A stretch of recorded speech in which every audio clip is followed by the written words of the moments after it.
All right, let's do this. Yo, yo, yo, yo, yo, yo, yo, yo, yo. It's Thursday, and you know what that means. The Nukkle Hedd Wrestling Podcast up in the building. Diamond Wrestling Podcast in the building. We got Lay to your right, and we got Kenny from the call up with the news because we got a shocker like 20 minutes ago. It's we gotta drop the funk bombs on them with this shit. What a fucking night. Oh my God, tell me about it. Holy shit. Yo, first off, before we get into all that other bullshit, man, how are y'all guys doing? You know what I'm saying? The day we're going pretty good. Not bad. You know what I'm saying? You kind of ended like. Yeah. Nah, I hear you. We got Harris in the building. Randy's in the building. What's up, Pimp? What's up, Pumpy? Appreciate y'all guys being here, like always. And yo, I want to get straight into this shit, or do you want to? Oh yeah. So okay, Kenny, the floor is yours. Oh yeah, no, definitely. All right, so there was rumors going around that WWE was going to release some people, but here's the thing too, that they also said that today they were going to discuss their earnings that they made for the last quarter, right? So they really didn't speculate as far as like who was getting released. They just said there was going to probably be maybe like a handful of people, but 18 people got released today, which is bananas to me. And then a lot of the names that got released was like top stars that have been in like good storylines or stars that were like on their way to being in good storylines. So like I'll break down a lot of the names already, and we could discuss, you know, just like the thoughts on everything. So like Karrion Kross, Scarlett, Keith Lee, Mia Yim, Nia Jax, Ember Moon, Frankie Monet from NXT, Harry Smith, B-Fab, Eva Marie, Lindsay Dorado, Grand Metalik, Jet Remy, Catherine. So I forgot the girl's last name here. Trey Baxter, Zendaya, and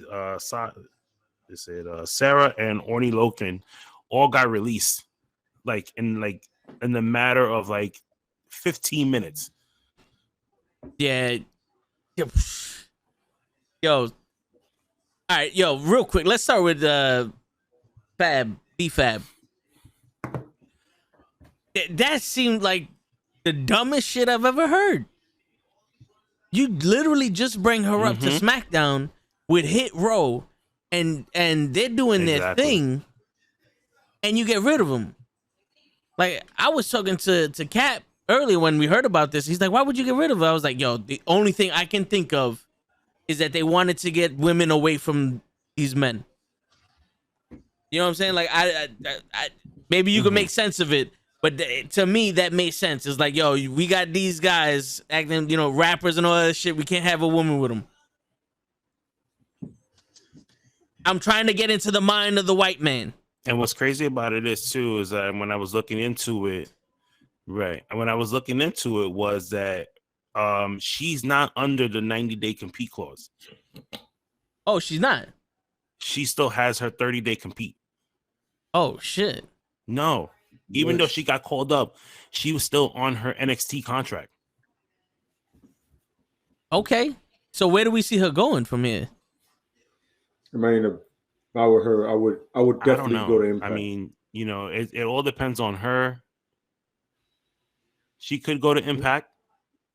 You know, I think she'll do great there just because their women's division is, you know, still developing. You know, but or maybe other names that I seen on this list that just took me by surprise was Nia Jax. I didn't think that Nia Jax was like ever gonna get let go. Yeah, me either. She didn't get released when she broke Becky's face. What made her get released now? Nope. I have no clue. Like, I know for a fact that Grand Metalik actually was released like almost a month ago. So him getting released, he was like, "Oh, good looking. I wanted this anyway. Fuck yeah." You know what I'm saying? I go back to CMLL or something. But I didn't think Lince Dorado wanted to get released though. No, probably not. I'm not sure I understand. But it just Siri needs to get out of our podcast, Lay. I think she's using you to get on our podcast. I'm sorry. Yeah. That's the way. I agree at this point. Yeah, Tyson. Yeah, it's definitely the one I am completely baffled with is Karrion Kross. You literally fucked him up yourselves. Yeah, y'all fucked him up. Oh yeah. Whatever happened with him that didn't succeed is your fault. Literally your fault. Yep. Because he was doing great in the indies and he was doing good in NXT, and then they bring him to the main roster and they just shitted the bed with him. Yeah. Yep. And the crazy shit was, I heard that his wife got released before he did. So we had the discussion, like, what do you do now if you're Karrion Kross? They just got rid of your fucking wife. And she was the biggest thing. I was telling my brother, I was like, if I was him, I'd have fucking, like, either not did anything in the ring, I'd have did the finger poke of doom every fucking match, or like I would have tried to make myself so big that when it's time for contracts, like, fuck yeah, I'm out. You know, some Bobby Lashley the first time. Yeah. I don't. None of it makes sense. Especially to me, it doesn't. Like the main roster people, I don't know what the contracts look like. I don't know what the main people's the main roster's contract was like, but the NXT guys' contracts can't be that big, especially the ones that they released. No, yeah, no. Like I don't think Oney Lorcan's contract was heavy. You know what I mean? Yeah. It wasn't. So I don't. Yo, Randy has a question for y'all. He goes, if I was AEW, and don't be mad, Lay and Show, but I would hire Eva Marie to be a valet for a new wrestler like maybe Ricky Starks. He thinks that would be dope. What do you guys think? I don't know about. I don't see that. Ricky Stark. I don't think Ricky Stark needs one, but it wouldn't. It was not going to hinder him either. You know what I'm saying? Yo, I think if you're gonna bring in Eva Marie to be a valet, it needs to be with a brand new wrestler that hasn't been there yet, but like a fucking obnoxious, like I'm the best, like a Rick Rude type shit. Because Eva Marie is one of those you just stand here and look good type shit. She would have been perfect to be the valet of Mark Mero or Triple H back in WrestleMania 12. True. That's true. Yeah. But see that, yeah. But I mean, this is not the first time that she's gotten released, so she's always going to be a WWE girl. That's true. And she's doing a movie now, so I think they released it because she's doing a movie. It's like, why have her on the payroll? She's doing movies and shit. Yeah. Another big shock to me was Amber Moon getting released. Yo, I'm sorry. I need to say this. I feel like they said, we gave you all the opportunity in the world to be white, Amber Moon, and you fucked that up, and we can't have you here no more. She changed her look so many times. But now we get to see her in AEW. Hopefully. But that's just crazy. No, let me tell you something. I think Tony Khan will make the smart move and pick her up. I agree. But here's the thing though, like the market is so flooded now. Like we were saying in the group chat, is the perfect time for a third ECW type company to rise up out of nowhere and just start doing shit. Maybe MLW, just get a TV deal from somebody that there's access to it and get these guys. Yeah, I agree. You know what I'm saying? I agree. Now, the only problem with that is sometimes you get these WWE contracts and that's the exact kind of money you want. Yeah. And then you're like, and then the other company's like, well, that's tough, buddy. Yeah, well, fuck, buddy, that's not happening. Yeah, that's when you need a Paul Heyman type. Yeah, just I don't understand. I mean, but what do you like? Let me ask you guys: is like, where do you see a lot of these people going now? It's weird because, like I said, the market is flooded, and Tony Khan can't just keep saving these wrestlers. They get released. Like he just debuted 3 new wrestlers the last pay-per-view. Like, I can understand maybe Keith Lee and Amber Moon and or just not get the big names and get the the guys that are not as well known. Yeah, they'll be on Dark mostly. Yeah, but Keith Lee could go to Japan because they love those big guys there, and he can wrestle with the best of them.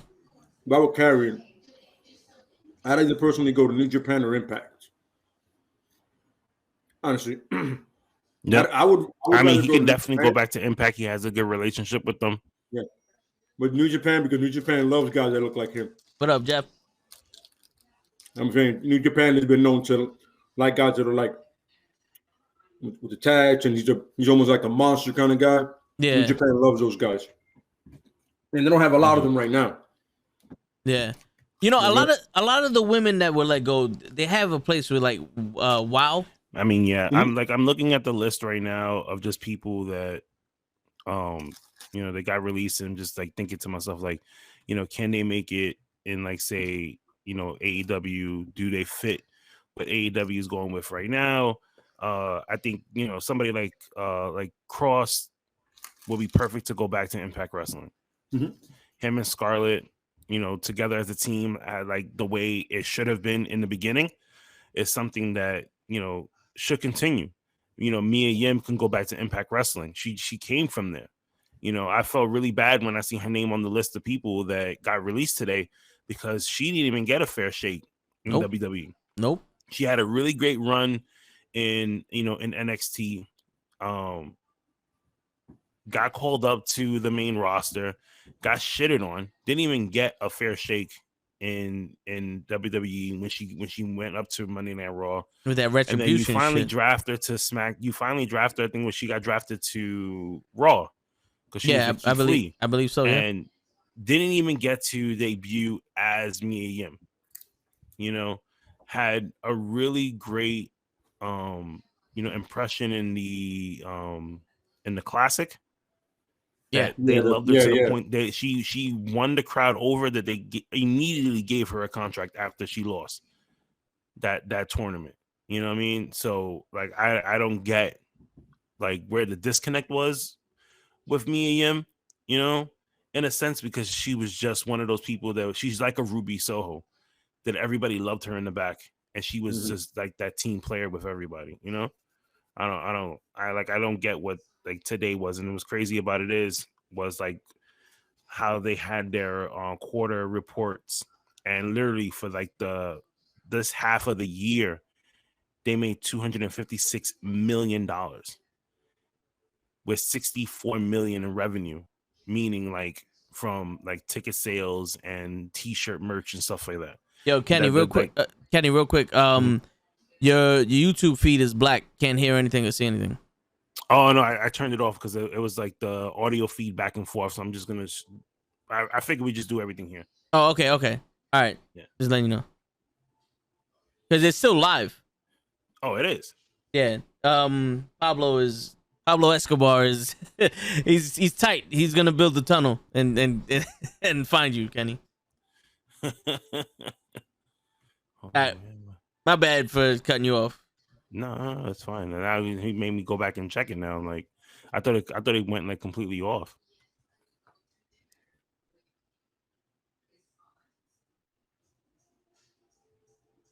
Oh yeah, it's still shit.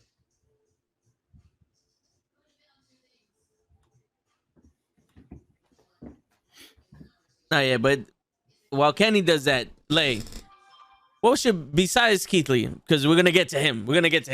Who was the biggest surprise for you to hear that they were released?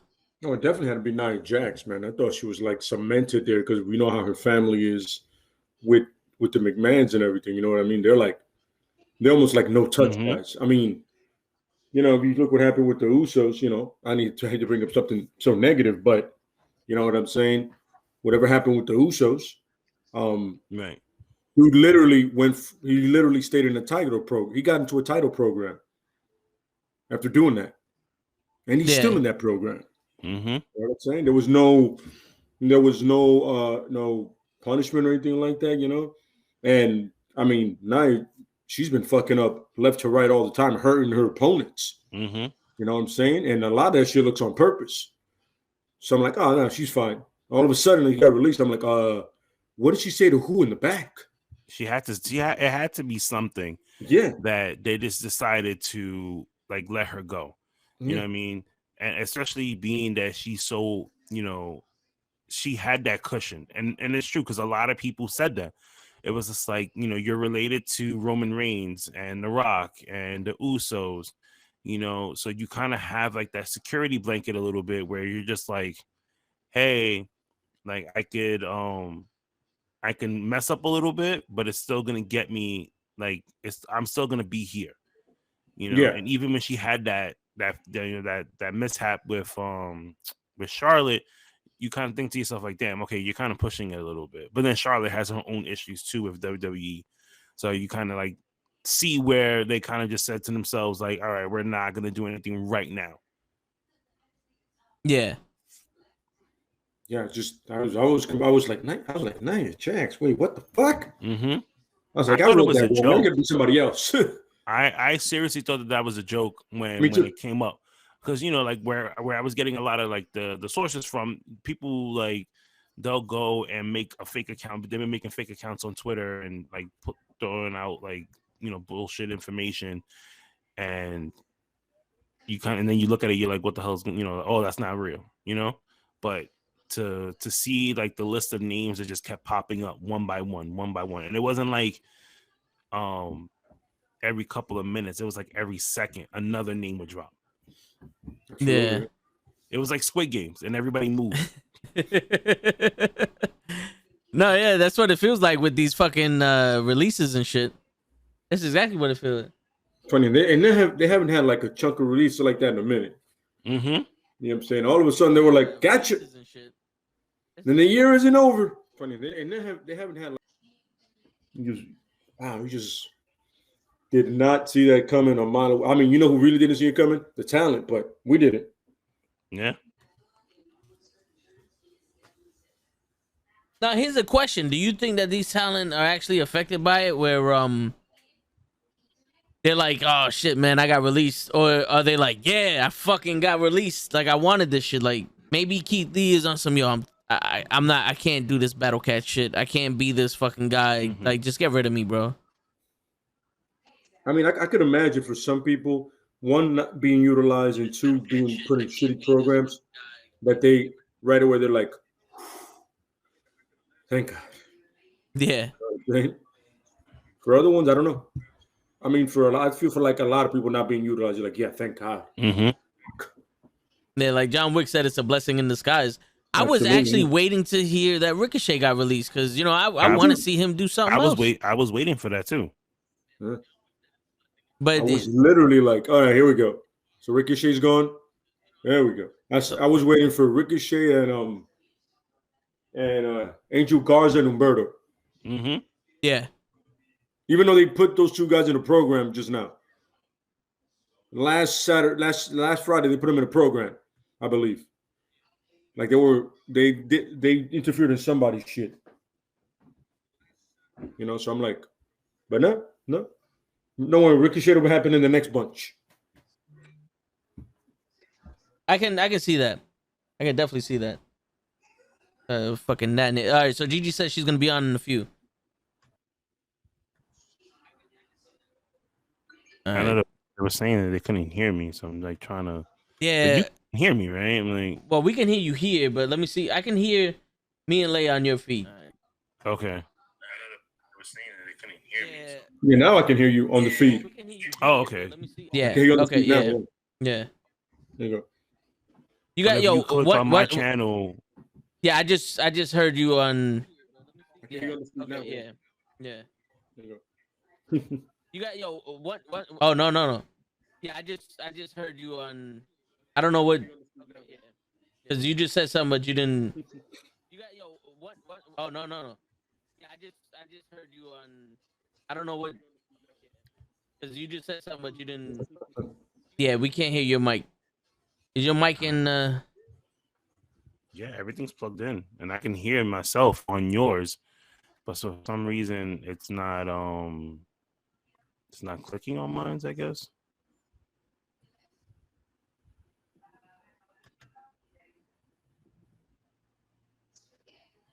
Yeah, that's crazy.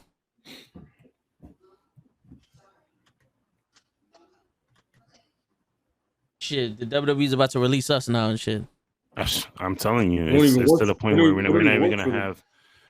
They're not even gonna have the So, fans. It's just gonna be like we could do it without you guys. Word. See Moose Impact.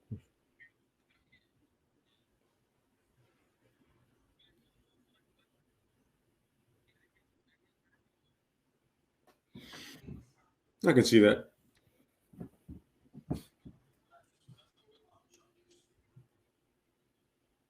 I can see that.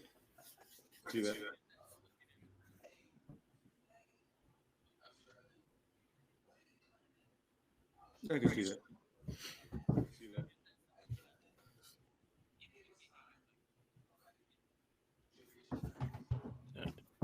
I'm gonna end this on my end here. It's too much.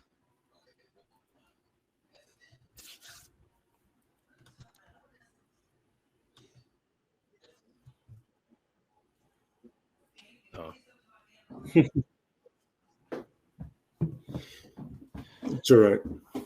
Yeah, but I mean, so many other people. I mean, you got the NXT people, and another person that got like released too was Harry Smith. Yeah. Like he just signed with them and came back. Yeah. He was there for 15 minutes. Yeah. I think he did like a dark match and that's it. Yep. He did the dark match, and then that was pretty much it for him. And they were gonna put him in NXT UK. Yeah. And we didn't hear anything back from him. He didn't even go to NXT UK. He stood in Florida. These people find a great way to fucking waste people's talents, man. And my talent is people's time. Yeah. And for a wrestler, time is everything. You know what I mean? Like I got to strike while the iron's hot, while I'm still young, while I can still move. You know what I'm saying? So a lot of people don't have that dream anymore of going to WWE. They see the shit show that has become. Mm-hmm. Well, correction, always has been. It just hasn't been put into the light like that anymore. Before. Yeah. I just want to go somewhere, man, where I can wrestle and get paid for it. That's it. Yeah. But you know what? And I'm still looking at these names. I'm still so surprised, but I'm so happy for like Keith Lee. Like now, like we can get Limitless Keith Lee back again. We can get the Keith Lee that we seen in the Indies, where like everybody fell in love with Keith Lee. Like we're gonna get that guy back. We're gonna get. We're not gonna get Karrion Kross. We're gonna get Killer Kross now. You know, we're gonna get that more out there Scarlet that we've seen in Impact and in MLW and ROH. Yep. You know, and it sucks because ROH is pretty much gone now. Yeah. You know, and they could have used a lot of these stars. Like Absolutely. a lot of these stars here on this list, if they would have went to an ROH show, I guarantee you they would have sold out easily. Yeah, easy. Definitely. Easy money. Like, hey, Killer Kross is coming back for a match in ROH. I'm there. Limitless Keith Lee is coming back for a match. I'm there. Like, no, Trey Baxter is coming back to ROH. I'm there. Like, come on now. And that probably could have gave the edge that ROH needed to actually, continue and pay these people. Other people, that hasn't really done anything outside of like WWE, B-Fab and Nia Jax. Where do they go from here? A company like Impact, do you take on a Nia Jax? I don't think so. Not with her record. Like I see Nia Jax probably going to WoW because AJ Lee knows whatever, and they could like cater her and all that other stuff. But right, like if she's hurting people and you're trying to build your company, I wouldn't I wouldn't do it. Right. Like you don't need like she's like a big girl and she's a different type of wrestler, so it's always good to have that diversity. But with her hurting people and I don't know, man. I wouldn't do it. Just me personally. It's hard to explain because I don't want to just have the whole thing where she's hurting people because it's not like she hurt someone every week. Right. You know, she was stiff here and there and all that other shit, but I wouldn't, like, I would let her go somewhere like a NWA, learn your craft better, and then, you know, maybe we'll take her on, you know, like, give her a year, 2 years, and then maybe, like, you'll see her on TNA or AEW. I can see that. I can see that. Sorry. We don't get to see Frankie Monet anymore. We get to get Tyra Valkyrie back again. You know, that's another good thing. She's, you know, a veteran in this business. So, you know, I bet you kudos to her. You know, I mean, bet you John Morrison is fucking thrilled. Yeah. He's fucking thrilled right now. And he's not even he's not even in the States. So like people here found out before he did. Ooh, shit. News travels fast, bro. Yeah. Before I know for a fact, before in a sense, before she was able to tell him, he already saw it. He's awesome. What? Well, guess I gotta go too. Yep. You know, another person that I was just like, okay, they really wasn't doing anything with her. So I'm kind of wondering, you know, what's gonna happen to her is Katrina. She was the luchador. Yeah. Okay. You know, she did that stunt on the main roster with Sin Cara for a little while, but then she got pushed back down to NXT. They haven't done anything with her at all. You know, Zendaya was another person who they just didn't do anything with her at all. She had a couple of good matches, you know, didn't win anything. You know, Jesse, yeah. And it was crazy because like now you release Jesse, who is Isaiah Swerve Scott's fiance. You know, and wait, really? Yeah, and she's been on NXT for the longest. So like now she's gone. He's in the main roster. He's on SmackDown. What happens? You know what happens there? Where does she go from here? That's true. Oh my god, yo! I mean, it looks like right now there's some better looking options for the women than the men. Because a lot of these cats, like the men that got released, it wasn't so many NXT men, mostly women. Yeah, for the like an Only Larkin. He's either Impact or ROH, man. Yeah, like that's like a wheelhouse for him. You know what I mean? Like I could see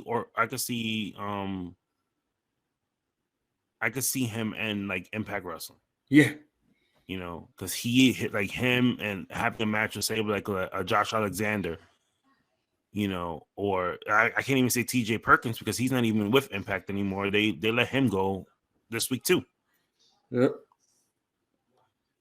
So you know, I mean, shit. I'm like, Grand Metalik is like the only person on this list that's probably jumping for joy right now. Yep. I was like, yes, finally. Like they gave me what I wanted. You know. That's what I was saying. I was like, yo, he can go to CMLL, he can go to pretty much in triple I. He can go anywhere he wants for the most part and be fine. You know what I'm saying? Because he knows people there. He's like, he's fine. Exactly. Yeah. So like now imagine you have all of Lucha House Party now. They're all gone from WWE. Yeah. And this dude just showed up on A&W. On Dynamite yesterday. Yeah. So Samurai Del Sol or something, right? Yeah, now you're gonna have all three guys and on the indies. Like the pandemic is somewhat over, you know. We can get people back in. Yeah, there you go. Gigi's in the house.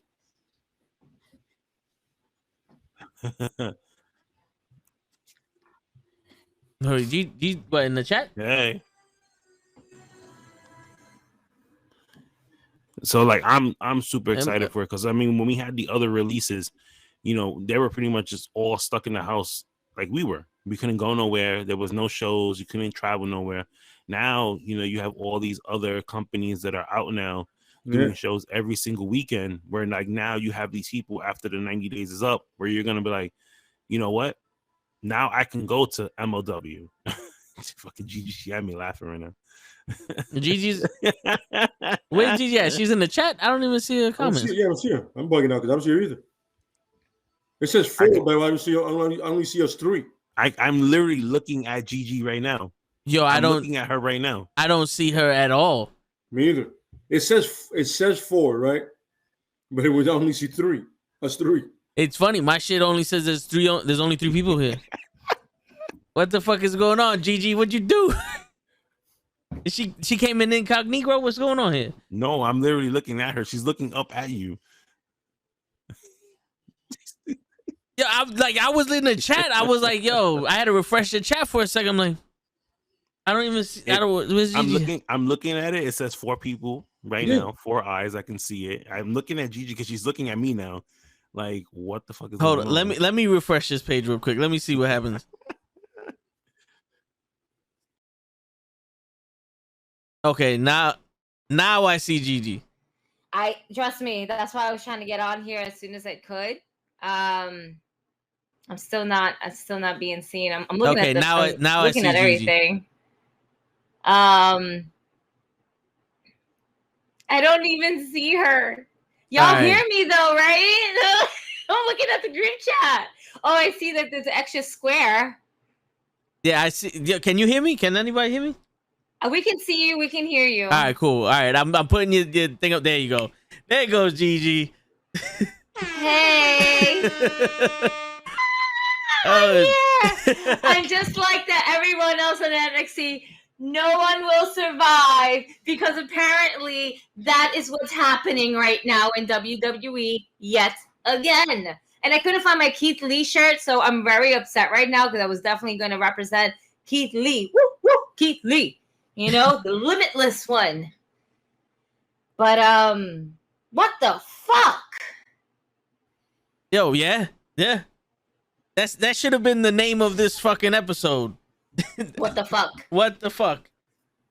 We had a whole episode planned up, and then WWE decided to say, "Fuck your episode. We got something else for y'all to talk about." Yo, word. Oh shit, my bad. Word. All right, there you go, Kenny.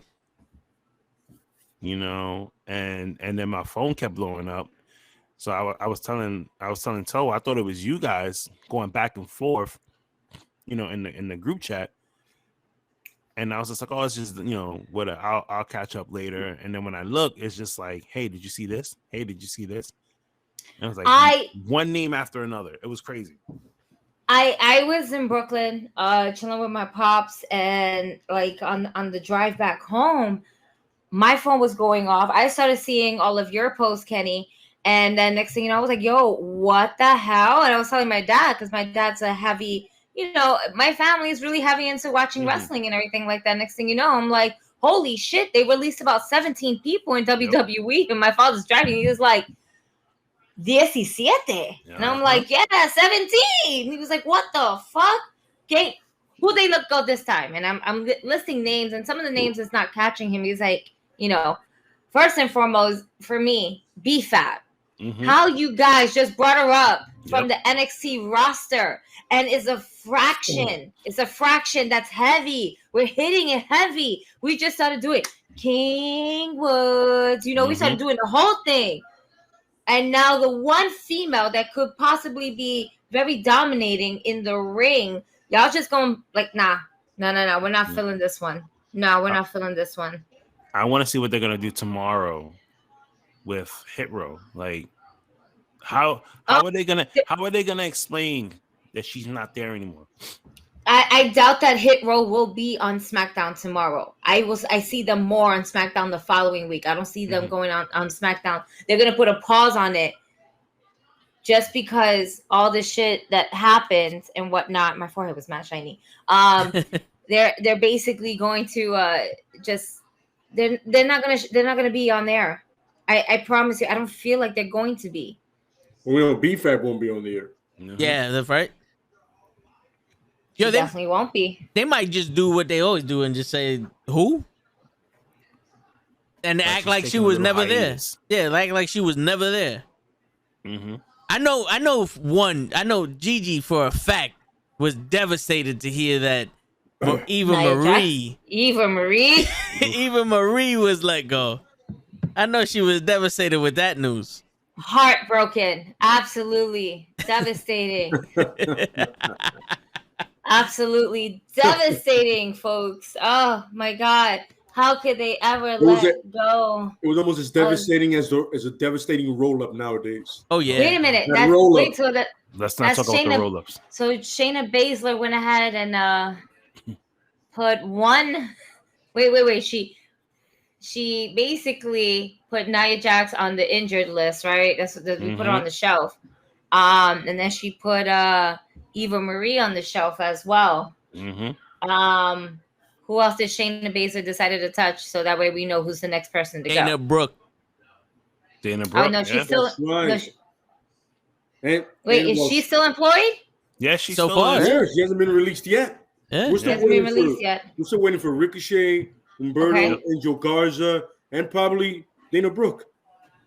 That's like the 4 that I'm looking at. All you need is Shayna Baszler to get released right now. Yo, Like fuck it. and the funny thing is she's like in a storyline with Sonya Deville, so I'd be like, and Naomi be like, did you start that and just? Well, then again, you would do that. Yeah. I mean, but that's the same thing. Listen, that's the same thing that happened with Aleister Black. You seen him one day. Yo, I forgot about that. You kicking Big E in the face, and the next thing you know, he's gone. He's on AEW kicking Cody Rhodes in the face. Yeah, he's gonna do that thing with Big E. All of a sudden, released. I'm like, what? Yo, I remember that. I was like, yo, he was about to start a program with Big E. Yep. Yeah. And all of a sudden, we even changed his name. Yep. Yeah. That's the shit. That's crazy. We just changed his name. What the fuck are we doing here? Keith Lee, I think she's talking about. Yeah. Battle Cat. I mean, Yeah. you know what I mean. Battle Cat. Bear Cat. The Bear Lion. He loves the name. He loves the name. A grande gato. The big cat. Yo, you know what it is? I think they literally said whoever doesn't fit our mold needs to go.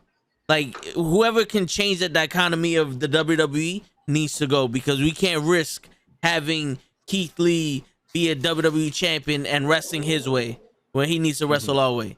Like it's becoming more apparent. We're keeping people. Got the Fast and the Furious going on in her back. Apparently. For real. That's a sign of frustration for the letting go of the NXT and the WWE roster. What you hear right there is the latest NXT person that just got released. He's just getting their shit and going. He's like, I'm out this gone. Sounds like LA Knight to me. Damn. Yo. But no, he needs to go because I need him to see him in a better programming besides what they're fucking doing to him. While he's still young enough to do the shit he's doing, you know? Word. Yeah, that wrestling style is a young man style. Word. Absolutely correct. I mean, don't get me wrong. But they don't utilize him, but yet this is what they want. They want the young man style. They want young talent. But yet, even with the young talent, they don't fucking utilize them anyway. That's your name is Braun Breaker. With 2 Ks. The third one silent.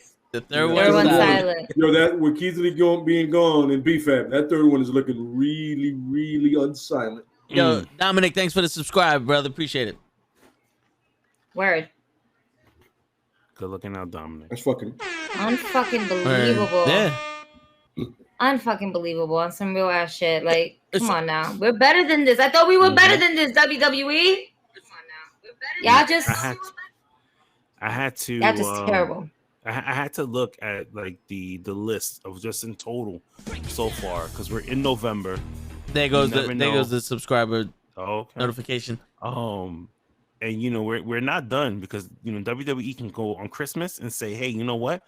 2 days before Christmas, Seth Rollins, we're gonna let you go. Kevin Owens, goodbye. Yep. Sami Zayn, fuck out of here. Ricochet, I'll see you tomorrow. You know what I mean? Yep. But 72 people have been released from WWE this year alone. That is more. Christ. That is more than what they did last year. Yo, that's literally 2 federations if you do it right. Yep. 2 wrestling organizations. If you do the numbers correctly, that's crazy. Yeah.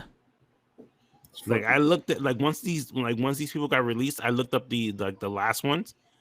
from like the year, and I counted everything all together, and it was 72 people. 72 people, and you guys telling me that you guys made $256 million so far. But you guys are doing budget cuts. Yeah, budget cuts. Yep. DK. Budget cuts. Like who are you paying right now? Yo, the film. You know who Brock Lesnar. Who are you paying besides Kevin Dunn, John Laurinaitis, the other Khan, and Vince McMahon? Who else is getting paid? And maybe some writers. I don't know why you would pay them either. Yeah. But who else is getting paid here? Because you brought back Laurinaitis to fire more people. Yep, he was the one sending the email off. Yeah. Remember, he's the one that fucked up and sent the email to somebody else instead of sending it to Aleister Black. He was supposed to send him like the 90-day one. Aleister Black was like, well, I guess this is the one for me. Still an NXT contract. Yep. Left. There you go. And gave him the 30-day. And that's crazy because like now you have all these people who like who have like their 30-day compete calls, like Amber Moon. I don't know if she has her regular. Well, she's in NXT, so I'm pretty sure that her compete clause. Thank you. Is 30 days because I've heard that once it's NXT, it's only 30 days. So I'm pretty sure they reduced that down. Remember, she's been down there for a minute at this point. So there has to be that time limit. It's a month or two. Well, why would you have her gone? That's just dumb. Yeah, it is dumb. Because then you keep Dana Barry Brooke. Boy Smith Jr. one is the one I don't get. That one that makes absolutely no sense to me. You signed the dude to let him go. Yo, that is. Stupid. He was there for a cup of coffee, son. Yeah. Yep. He had a dark magic cup of coffee and said, "Yeah, get the fuck out of here." What I can't fathom is that Kenny just said they released 72 people, and that's more than they released last year. So let's say you have 100+ people you released in over 2 years. In the last 5 years, we haven't seen more than 4 people on TV. Yep. What the fuck were you doing with them to begin with? The only time they utilize anywhere near over 10 people is like for a battle royal or for a lumberjack match. Yeah, Royal Rumble. Yeah, yeah. But I'm talking about the Andre thing. Classic. The Andre battle royal. Yeah. Or the one where the trophy looks like a vagina.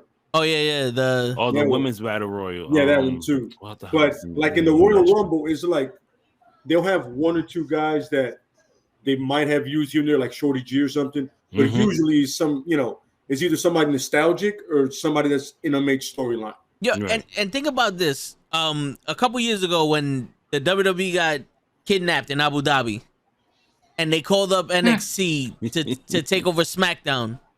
That was some of the best shit they've ever done. Yep. And they ran with that until Survivor Series. And then after Survivor Series, after Survivor Series, they said, "All right, motherfuckers, we don't need you no more." And you know what's crazy? And that was like off the fly because like nobody from NXT knew that they were going to be used for Survivor Series until like the day of SmackDown. So like they already knew Thursday that listen, we're not going to be able to get these guys back to the States. We need to use another plane. Grab all your guys from NXT, fly them into whatever town that they're flying into, put them on a bus, and take them over there. Like Adam Cole said, he didn't know that he was going to debut on SmackDown until Thursday night when they called him and said, "You have an hour to get to the airport and bring all your gear." He's like literally changing his clothes in the plane, going into his wrestling gear. Imagine seeing some. Like I can only imagine the people at the airport. Like in the private airport, just looking at this guy, like walk in with like just trunks on. These guys walking around with trunks, and like some of them just like no shirt, just a jacket, like walking into a big ass bus to go to the arena and like take over SmackDown. Yo, I can't fathom this shit, man. It's like they have fucking like little glimpses of common sense. It's the best thing because when it comes to storytelling, and then they go, "Nope, psych, sorry, that was just to get your dick wet. Now we're gonna go back to our normal shit." But fuck all of you. This takes me back to a couple of years ago where Vince McMahon, Shane, Triple H, all of them, you know, sat there in the middle of the ring and said, we're going to give you what you want. And yeah, you did. You released a whole bunch of good people and you gave us bullshit matches and like no really big storytelling. That's great. That's exactly what I wanted to see every week. Yeah. With your 3 hours of television, well, technically, your 5 hours of television, and whatever 205 Live was, and I can't find main event, so I can't call that anything. No. For your 5 hours of television, I want to see the exact same 6 people on TV every day. That sounds about right. It's terrible. Absolutely terrible what they've done with their talent overall. Like, they actually do not fucking care. They don't care about stories. They don't care what the fans feel. They don't care about anything. Mm-hmm. You know? Keith Lee and Mia Yim. First and foremost, Mia Yim was set to fail. Mm-hmm. You know? Agreed. They literally failed her. And man, was she ever such a fucking hot commodity in NXT before she got called up for Retribution. And for what? And for what? Yep. For nothing. For absolutely nothing. For her to have that one match where that Retribution mask came off and we all saw, hey, it's Mia Yim, you know? Mm-hmm. And then she decided to basically help her man back to recovery because he was legitimately fucking dying. Yep. You know? And for what? For her to get the short end of the stick? They really didn't want her. No. They wanted Mia Yim from the fucking Mae Young Classics. They got that and they didn't know what to do with it. They were intimidated at the fact that, yo, she can fucking go and she can possibly be a champion. But no. We can't have her as champion. Nah. She's the HBIC. We can't have that. Mm-hmm. And what's crazy about it is, and even if they was to go and say like, well, you know, we want to have like a more sexier, edgier, say NXT or Monday Night Raw, you know, or SmackDown, she can still give that to you. Oh yeah. Through those baggy clothes and them Tims, she got a freaking body on. She's like a new age leader. Yeah, agreed. Yeah. Agreed.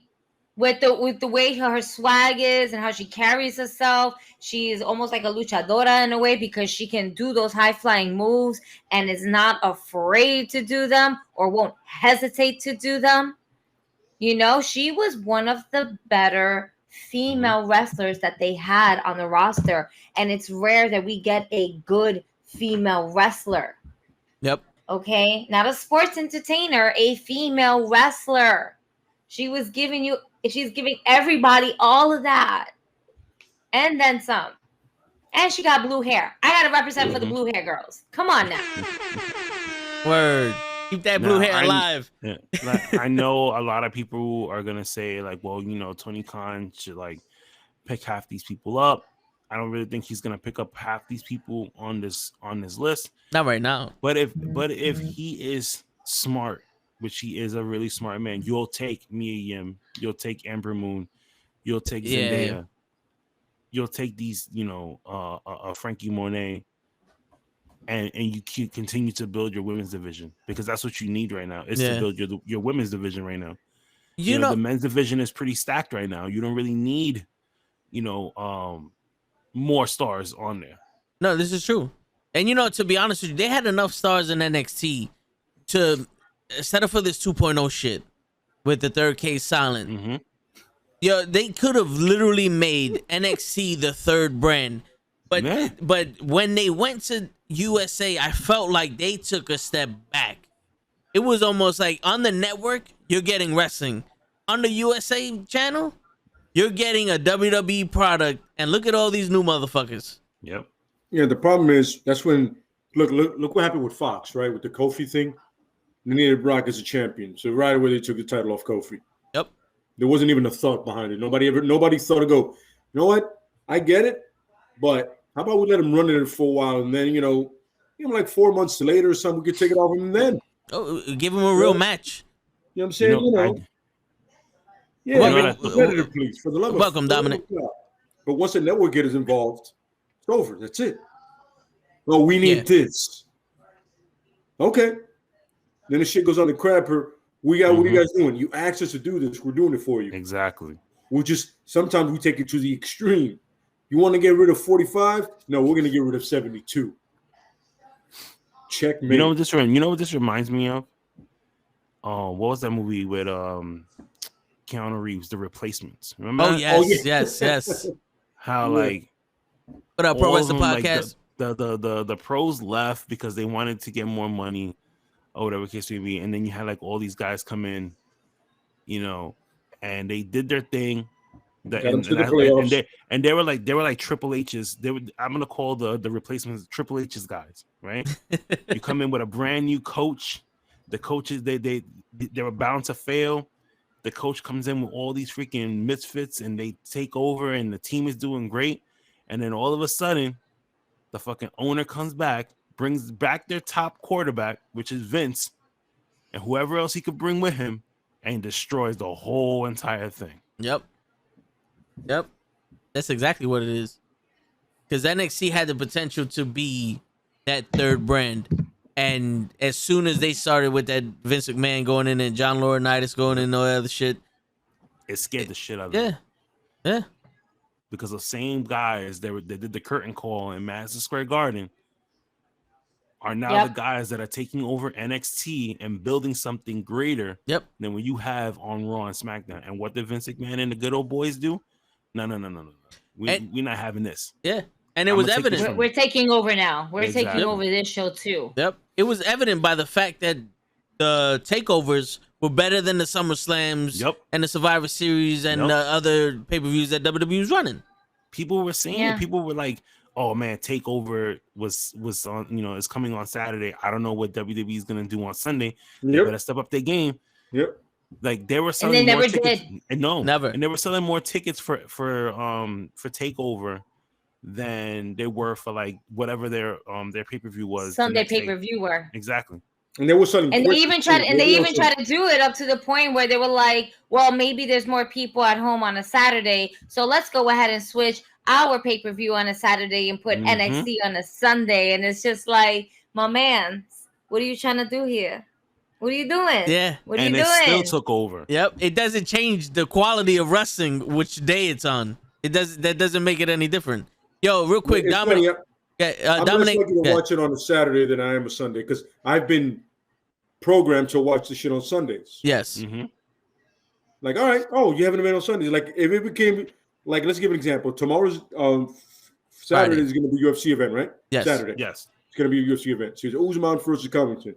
If the WWE runs a program on that same night, I'm not watching that shit. No. I'm watching the UFC. I'm like, yo, hey guys, this has been combat sports night for years. Yeah. Decades. You know what I'm saying? You all of a sudden want to get fancy and switch it around. Well, fuck that shit, buddy. Word. Yeah. You get balls. I'm not watching that shit. I mean, and then the best part is like it's on Peacock, so you can watch it on Sunday anyway. You know? Yep. So it really doesn't matter when they put it on, except for Crown Jewel. I'm not watching no Thursday shit on fucking any day. You know, fuck that. Yo, but real quick, want to see. Go ahead. Dominic had a question. He goes, if Keith Lee goes to AEW, could you see him as a babyface or a heel? Babyface. Babyface all the way. Babyface first. Babyface. You know why? Because he's just a lovable guy until this is our problem.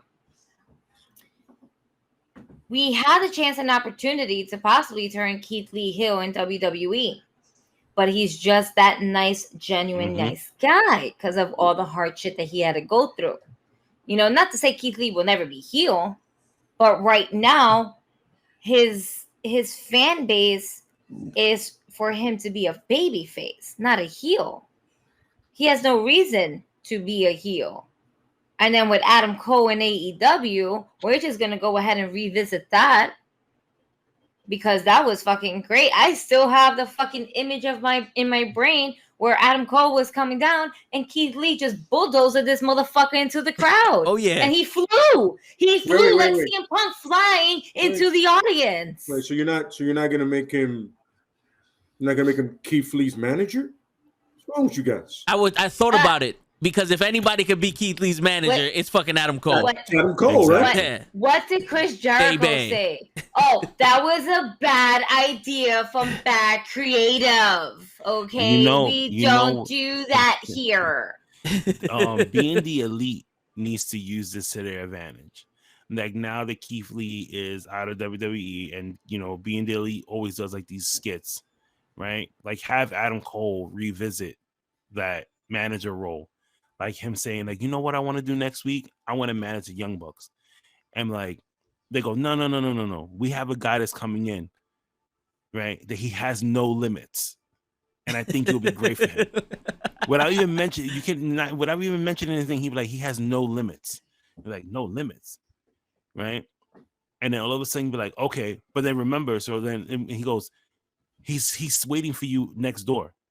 And when he opens the door, everybody's thinking it might be Keith Lee, right? Because, they always want to do that swerve. It's Master P. No Limit Soldier. I get it. I like that one. I like that one.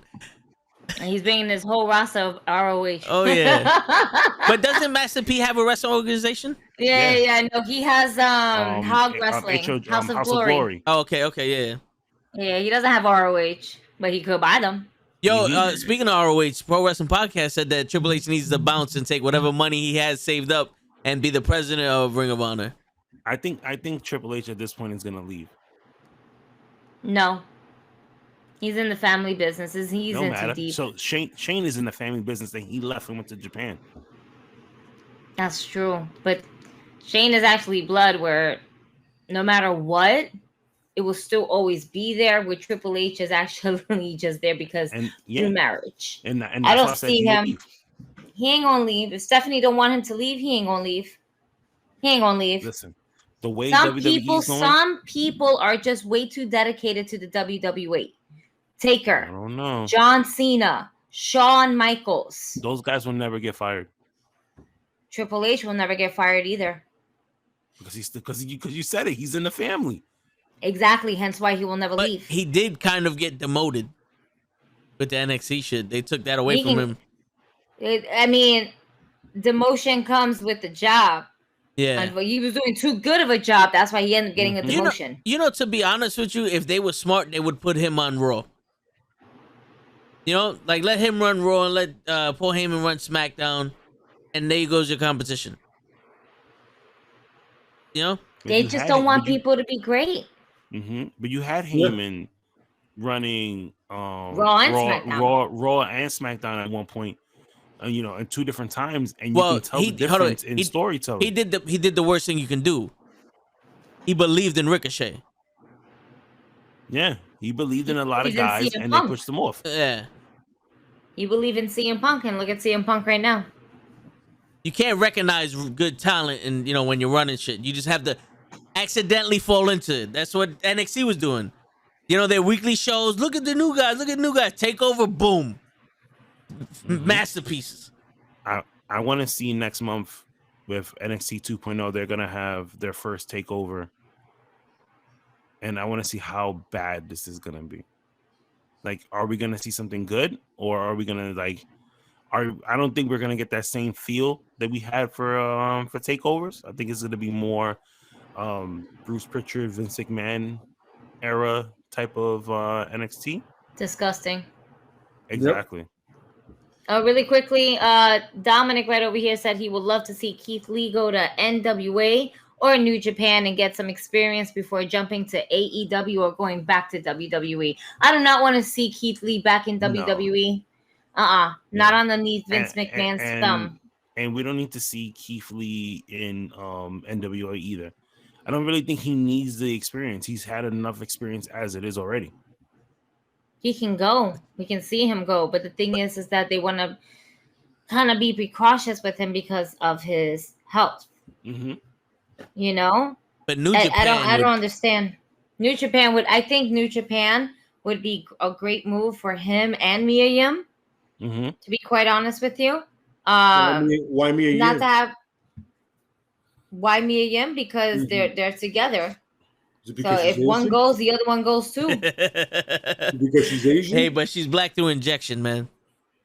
Wow, man. I'm happy you said that because what I said doesn't sound as bad. You know me, man. No, I would love for Mia Yim. I don't know if Mia Yim knows how to speak Japanese. Japan. You hear me? I don't know if she knows how to speak Japanese. We got a show in the building. She's taking over for sure. Yo, but you know what? Whatever offensive joke I was going for, I appreciate what you just said. Hey, there you go. There you go. You too, just completely appreciate it. But you know what? These cuts are so mind-boggling. I'm not even gonna hold that against you, Gigi. No. Because I hope when she gets to New Japan, she can speak Japan. Yeah. You'll help her out. When you gotta speak here, I speak Japan. That's right. Speak Japan Fluently. You don't speak Japanese anymore. Do you speak Japan? That's the new. Do you speak Japan? No. There's different types of Japans here. This is Fuck true. Me. No. This is true. No. You got the straight villagers and then the techie motherfuckers. That's right. You got the Tokyo Japan.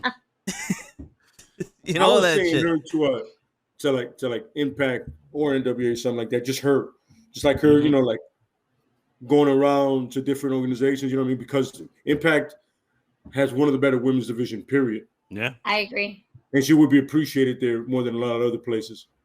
And NWA as well has a pretty good women's division. Exactly. I think she would do really great with it there. Yo, Pro Wrestling Podcast mentioned Amber Moon would fit perfect with AEW. She would. Imagine her and Thunder Rosa. Yeah. Oh. And her actually being able to use the character that she created in AEW, because she did that Mad Max shit. I was like, all right, this is something totally different. Yep.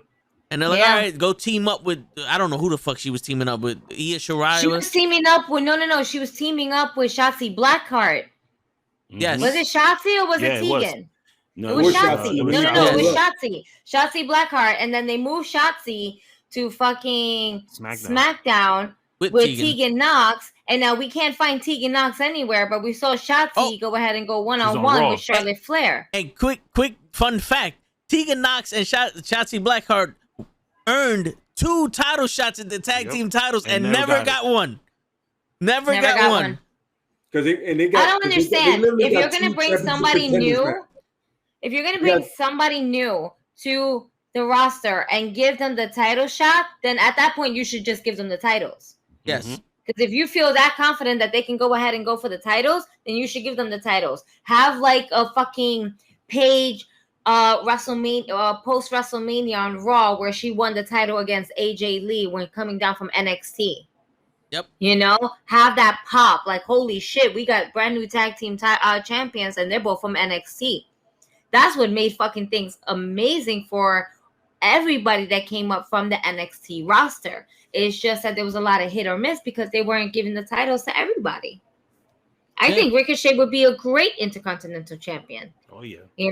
I think he's fucking phenomenal. And if you want to put the 205 championship on him, then so be it. I don't know if he's under 205, but at this point, 205 seems to be dead. I would rather get released than be a 205 champion. Just saying.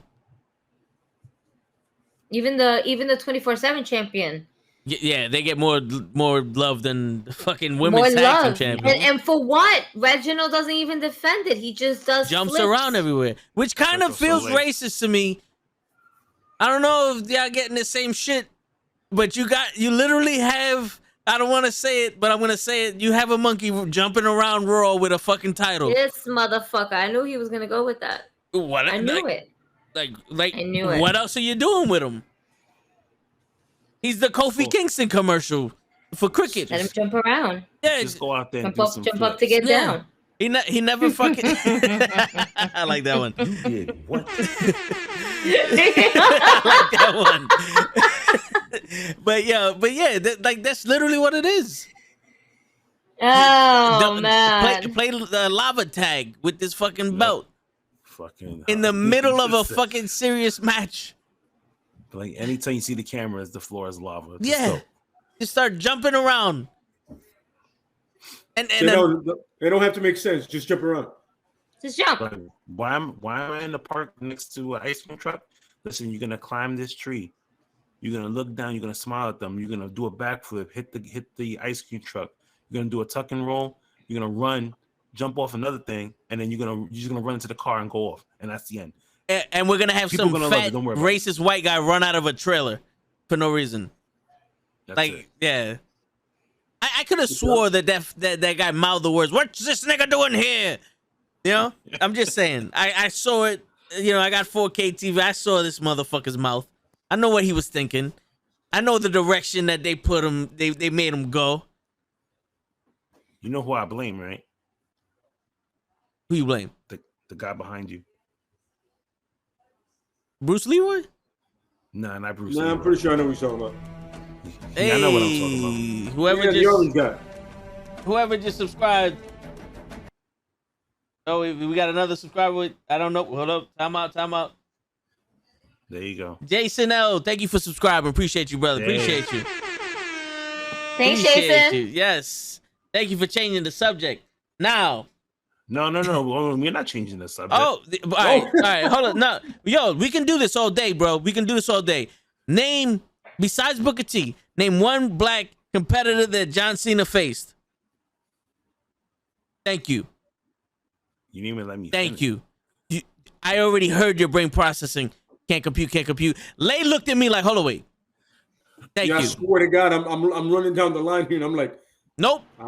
I can't really. Nope. Where's show at with the nope that I need? Didn't he fight The Rock? The Rock is black. When he's an actor? Oh, Jesus Christ. Hey man, he's half black and half Samoan. He's still You black. have to say like this: half Samoan. Samoan. No, but There you Still go, half black. Samoan. Pro Wrestling Podcast says Shelton Benjamin. Shelton Benjamin hasn't been black since the Commodores. Bro, he fought Orlando Jordan. Orlando Jordan. Doing? He's Yeah. black. With all due respect, Orlando Jordan seemed never black. No, but you know what I'm saying? Like, think about it, bro. No, but I understand what you're talking about. I get it. Like he'd rather have a tag partner with a black guy. He'll never face one. That's weird, bro. Now that I think about it, it's fucking weird. Hogan is brothers with everybody until they mess with his daughter. Well, I mean, if you had a daughter, wouldn't that be the, Yeah. Wouldn't that be the case? But exactly. Ain't nobody touching my David daughter. Otunga. Come on. David So- Otunga. yeah, and he killed his fucking career along with the other fucking 12 people that were in that NXT fucking group. And guess what? There was like 4 other black people in NXT that he killed.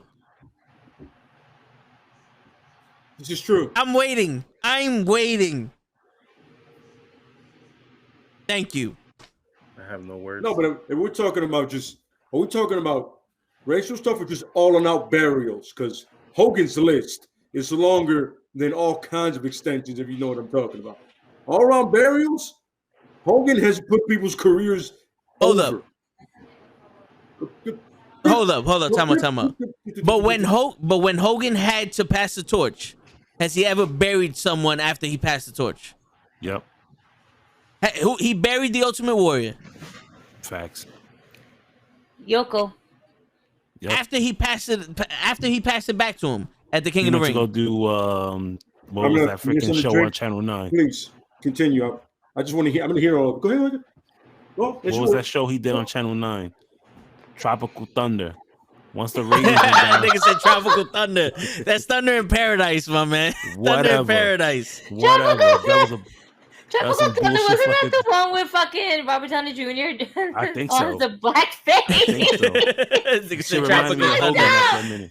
Oh, He buried no, Bret Hart. Iron No. Man. Yo, listen. The whole WrestleMania 9 shit, yes, was fucked up, but that lasted like 2 months.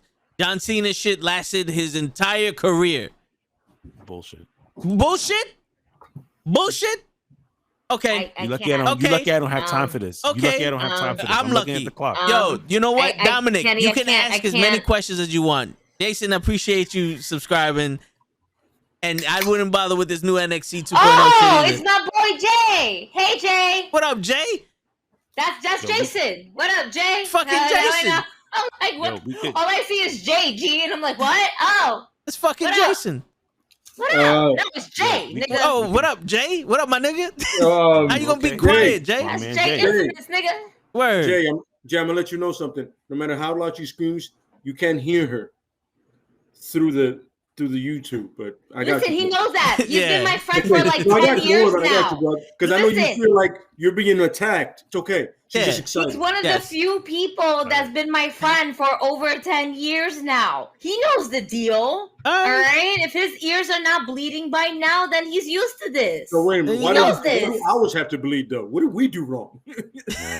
I gotta Well, go. y'all got introduced to me during the wrong time. That's not my motherfucking fault. This is true. This is true. Okay. It's Kenny's fault. Yeah, No, well, it's and show. on that It's note, show. Oh yeah, this show's Right. fault. But Kenny, outta you here. out? Yeah. Yo, Oh, so Kenny so gotta we go to start work? talking about the greatest wrestler of all time, and you leaving? We could talk about John Cena next week. Shawn Michaels. Yeah. What? Well, clearly Yeah. all of you are smoking some fantastic crack. We're talking about Stone Cold, clearly. I mean, yeah, I have to agree with you. Clearly. Now, if Yeah. I'm talking about the best in-ring performer, that's the guy she mentioned. Hulk Hogan. Shawn Michaels. I said Shawn she. He said You have she. lost- Unless you you call, have- unless you have you lost are your now cotton consider picking mind yourself if a you actually say she. that Let name. us know Oh, your pronouns I right heard- now. So I heard you- if I you heard want to you be say- called a she, we can call you a she all day, every day. Damn. See, I didn't even get a chance to say goodbye to Kenny. He had a Word. dip.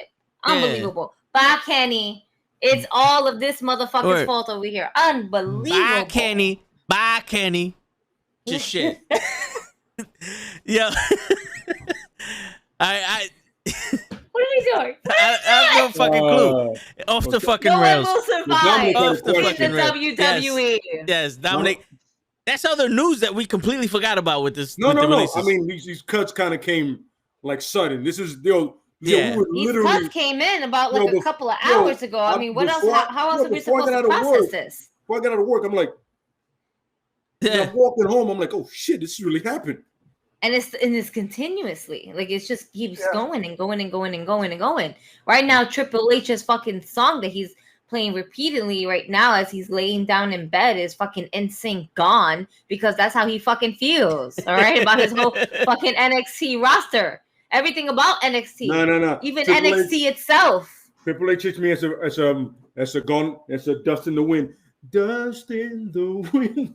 They're all out of there, buddy. They're all going. Shit, it sucks. Yeah, that he has that white boy spot though. He's like, Justin was right. Dun dun dun dun dun dun dun dun dun. Exactly.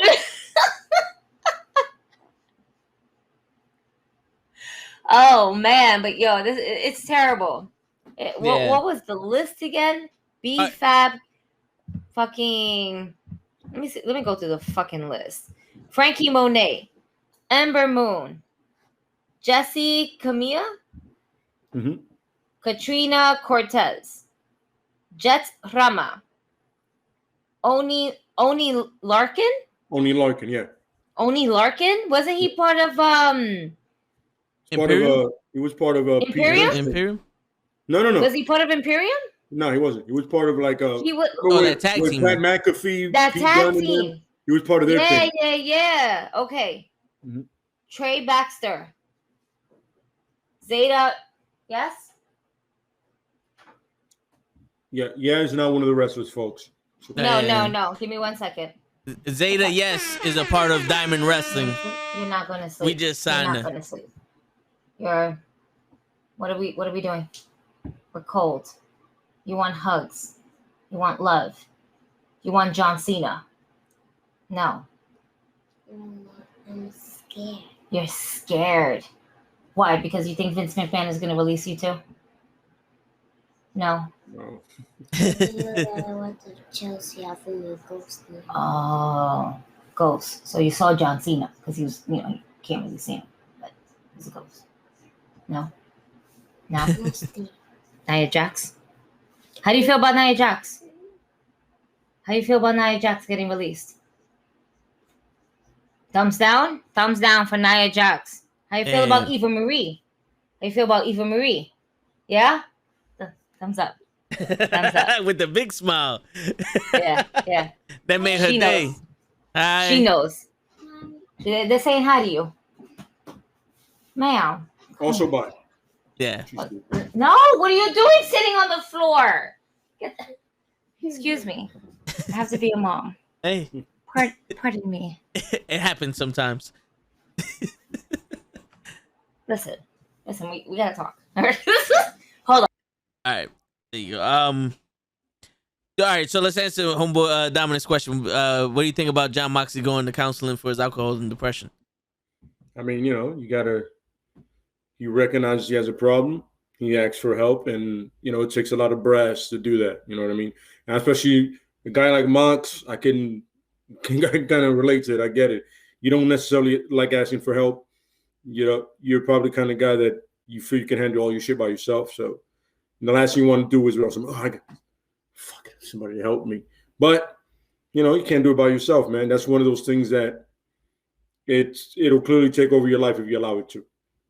Yeah. And it might have been doing it for him a little bit, and he needed it. So and it's an even better thing that the company's getting behind him and helping him with it. Supporting him and his wife and his kid, and that's the kind of thing you want in a place you work at. But it's nothing but props to Mox for deciding to get in there, get himself good, get himself clean, get himself right. Nothing but respect, extreme admiration, and love. And bro, come back, man. There's very few people on this planet watching you wrestle more than I do, bro. Been a fan since forever, man. So can't wait, man. Yeah, for real. And it speaks volumes, like what you said, for AEW to be behind them. Because in the middle of the tournament, I don't want to speak for what WWE would do because, in this situation, you don't know really. But I can imagine they wouldn't have changed the tournament for him to do that. They would be like, push through it, and then afterwards we'll get you in there. Or we'll lose this one match, and then we'll get you in there type shit. Yeah, job out. And, and they're like, no, you want to feel like I handle your situation now. Go do it. Don't worry about it. Trust me, man. Spot for you when you come back, man. Just handle your business, man. Make sure you're fine. Make sure you're good. And that's what matters. At the end of the day, we watch these guys kill themselves for entertainment, and they're also getting paid, but for most people entertainment, you know what I mean? And they love doing it. But at the end of the day, they have to live past their careers. They have to do, their thing. They have to be men. They have to be family men, brothers, sons, husbands. So, yeah, man, proud of Mox, man. Glad you recognize it and do your thing, bro. Number love, man. And to be honest with you, with him just having a brand new baby, he, now's the best time because it'd be scary if he was, in charge of that brand new baby, drinking out, being drunk and depressed. Like, not saying that, you're a bad person or that shit, but that math don't add up. Yeah, it's a very dangerous situation. Absolutely, yeah. And Walter said it the best. So the CM Punk had a promo for Mox that was very classy, and he also Pro Wrestling Podcast said behind Mox 100%, and it's true. To have seen people in that situation and not ask for the help and see how they wind up is something else. So it's good that the man understood what was going on and caught it before it became really something. Yeah, definitely. And that's something like tomorrow we have the Toe in the Show, and we talk about life and we talk about all this type of shit. But it goes to show you, men go through this also. They go through the depression. They go through the addiction, all the demons and all that other shit. It doesn't get talked about a lot. And for him to to come out publicly and to allow Tony Khan to do it, because it goes to show you he's handling his business. He's not looking for attention, but he's like, yo, Tony, right into it. Yeah, Tony, absolutely. I have no problem with you telling him what's happening because this is a show, whatever. And Tony Khan stepping up like, yo, with fuck wrestling right now, let him get better. It's amazing to see that, because a lot of people wouldn't admit they have a problem because of fear of rejection or suck it up, Yeah, we spoke about it before. It's like it's for guys, it's suck it up, man up, on all that stuff. You know what I mean? And a lot of that time it leads to turning to drugs, alcohol, some form of abusive behavior or some self-destructive behavior where you're cutting yourself and stuff like that because you feel you're not being heard, and the only way you can deal with it is by a bottle, by a drug, or by some self-destructive behavior. So, yeah, that's true. It's for somebody to recognize, and then for a company to recognize it. That's a beautiful thing, man. Oh yeah. And for anybody else going through some shit that he's going through, man, don't be afraid to ask for help. There's nothing cowardly about it. There's nothing, there's more courageous than anything. I mean, there's nothing more ballsy than realizing you can't handle it by yourself. You have to sometimes reach out. You know what I mean? You know what I'm saying? So if you can do it, you know what I'm saying? To anybody, doesn't matter who it is. Yeah, for real. But so now I didn't catch Dynamite. I haven't seen it yet. I plan on seeing it over the weekend. But what do they do? What they do with the tournament? Tournament Miro took his spot. Okay. Yeah, he wrestled Orange Cassidy. So that's all I'm going to tell you, so you can watch it. All right, cool. Yeah. But that's Show is doing something important. He might have the information for us tomorrow on what he was doing. I'm not one to tell his business, but he's doing something important. He might make it tonight. But we're just gonna go with the fact he's not gonna make it tonight. But we got me, you, me, Lay, and Gigi. So that's good enough for tonight. That's right. What's going on, Blue Cheese? Yeah, and the other stuff was, besides the releases, because that's something you can't even touch anymore. Besides the releases, Kyle O'Reilly's contract expires at the end of December. So what happens? Does he leave, join AW, and reform either the Undisputed or the Red Dragons with Bobby Fish? I would prefer the Red Dragon with Bobby Fish. That's literally what I would love to see. Or does he resign? Personally, I don't see him fitting into this new NXT 2.0. Me neither. I don't see him fitting into that. So, but luckily Kyle's one of those guys that he can wrestle with anybody. So it'd be interesting to see what he does afterwards. And then the other guy is Kevin Owens, that the company believes he's not going to resign with them after his contract is up in 2022. Yeah. And he's getting apparently there was a wrestling stable that him and the Young Bucks and Adam Cole were part of. The Mount Rushmore or something. Huh? I think they were Mount Rushmore or something like that, because they put apparently he's teased it, and then the Young Bucks teased it too. Yeah, so, he put the longitude and latitude location of Mount Rushmore, and then the Young Bucks changed their name to Here Already, and he changed it to Coming Soon or Not There Yet type shit. So he was they were teasing the they were trolling everybody. them reuniting and all that. But we got the gavel. I got the fucking gavel sound. Order in the fucking court. Right. But night court or something. Night court. Yeah, everybody, shut up. All rise. No, but yeah, I personally think Kyle O'Reilly doesn't fit in the NXT 2.0, and if he does go to the main roster, he's not gonna be anything more than what Ricochet's doing. Like, I don't think they're gonna utilize him as much, and the best bet for him would probably be go to AEW or out of there. I think they're just like warming him up to leave. Maybe even New Japan, because he's had runs in New Japan. True. And he would be really appreciated there because of his style. Grimes maybe is both. Yeah. I mean, the forbidden door is open. Why not? Yeah. He might even be big in Impact, if he wanted to go that route and try to, because I can see him being a Impact champion. Yeah, easily. Yeah, so I can see that shit right there. But in Nukkle Hedd Court, the first subject, we agree that he shouldn't re-sign with the WWE. Who? Kyle O'Reilly. He shouldn't. Yeah, so he's not gonna fit there. So, yeah. Order in the court. Kyle O'Reilly, you're not signing with WWE if we have anything to say about it. It's legally binding now. Kyle O'Reilly's on to bigger and better things. That's it. We've done it. Like, as he's gonna drive up to Jacksonville and just. That's it. But shit, he's gonna take that contract that they offer him, shine that shit up real nice, and fucking shove that shit up WWE's ass. He's gonna kick it up their asses. That's what he does. He kicks. Just for real. GG agrees. No Kyle. Yeah. I agree. Yeah. You had some actual questions for this subject matter. Yes. The court. Yes. So it was, the first one was like awesome. Remember when they changed the song just from the glass shattering and the beats? and then they put the words. They made like a rock song and shit like that. They got Disturbed to sing it. Yes, Disturbed sung it. Yeah. So all right, what's up for debate now is, was that good or not? Well, usually when you change a song, you change, and a lot of time it happens. You go from face to heel. Yeah, you know what I mean. So I feel like yes, because it still kind of sounded like his a little bit. Yeah.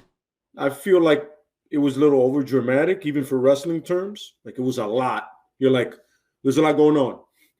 What am I supposed to be paying attention to here? Yeah, it was a lot. Drums, mute, the guy singing. Fuck. All right. Before it was just glass shattering and a beat. What are we doing? But like, I feel the purpose for it made sense.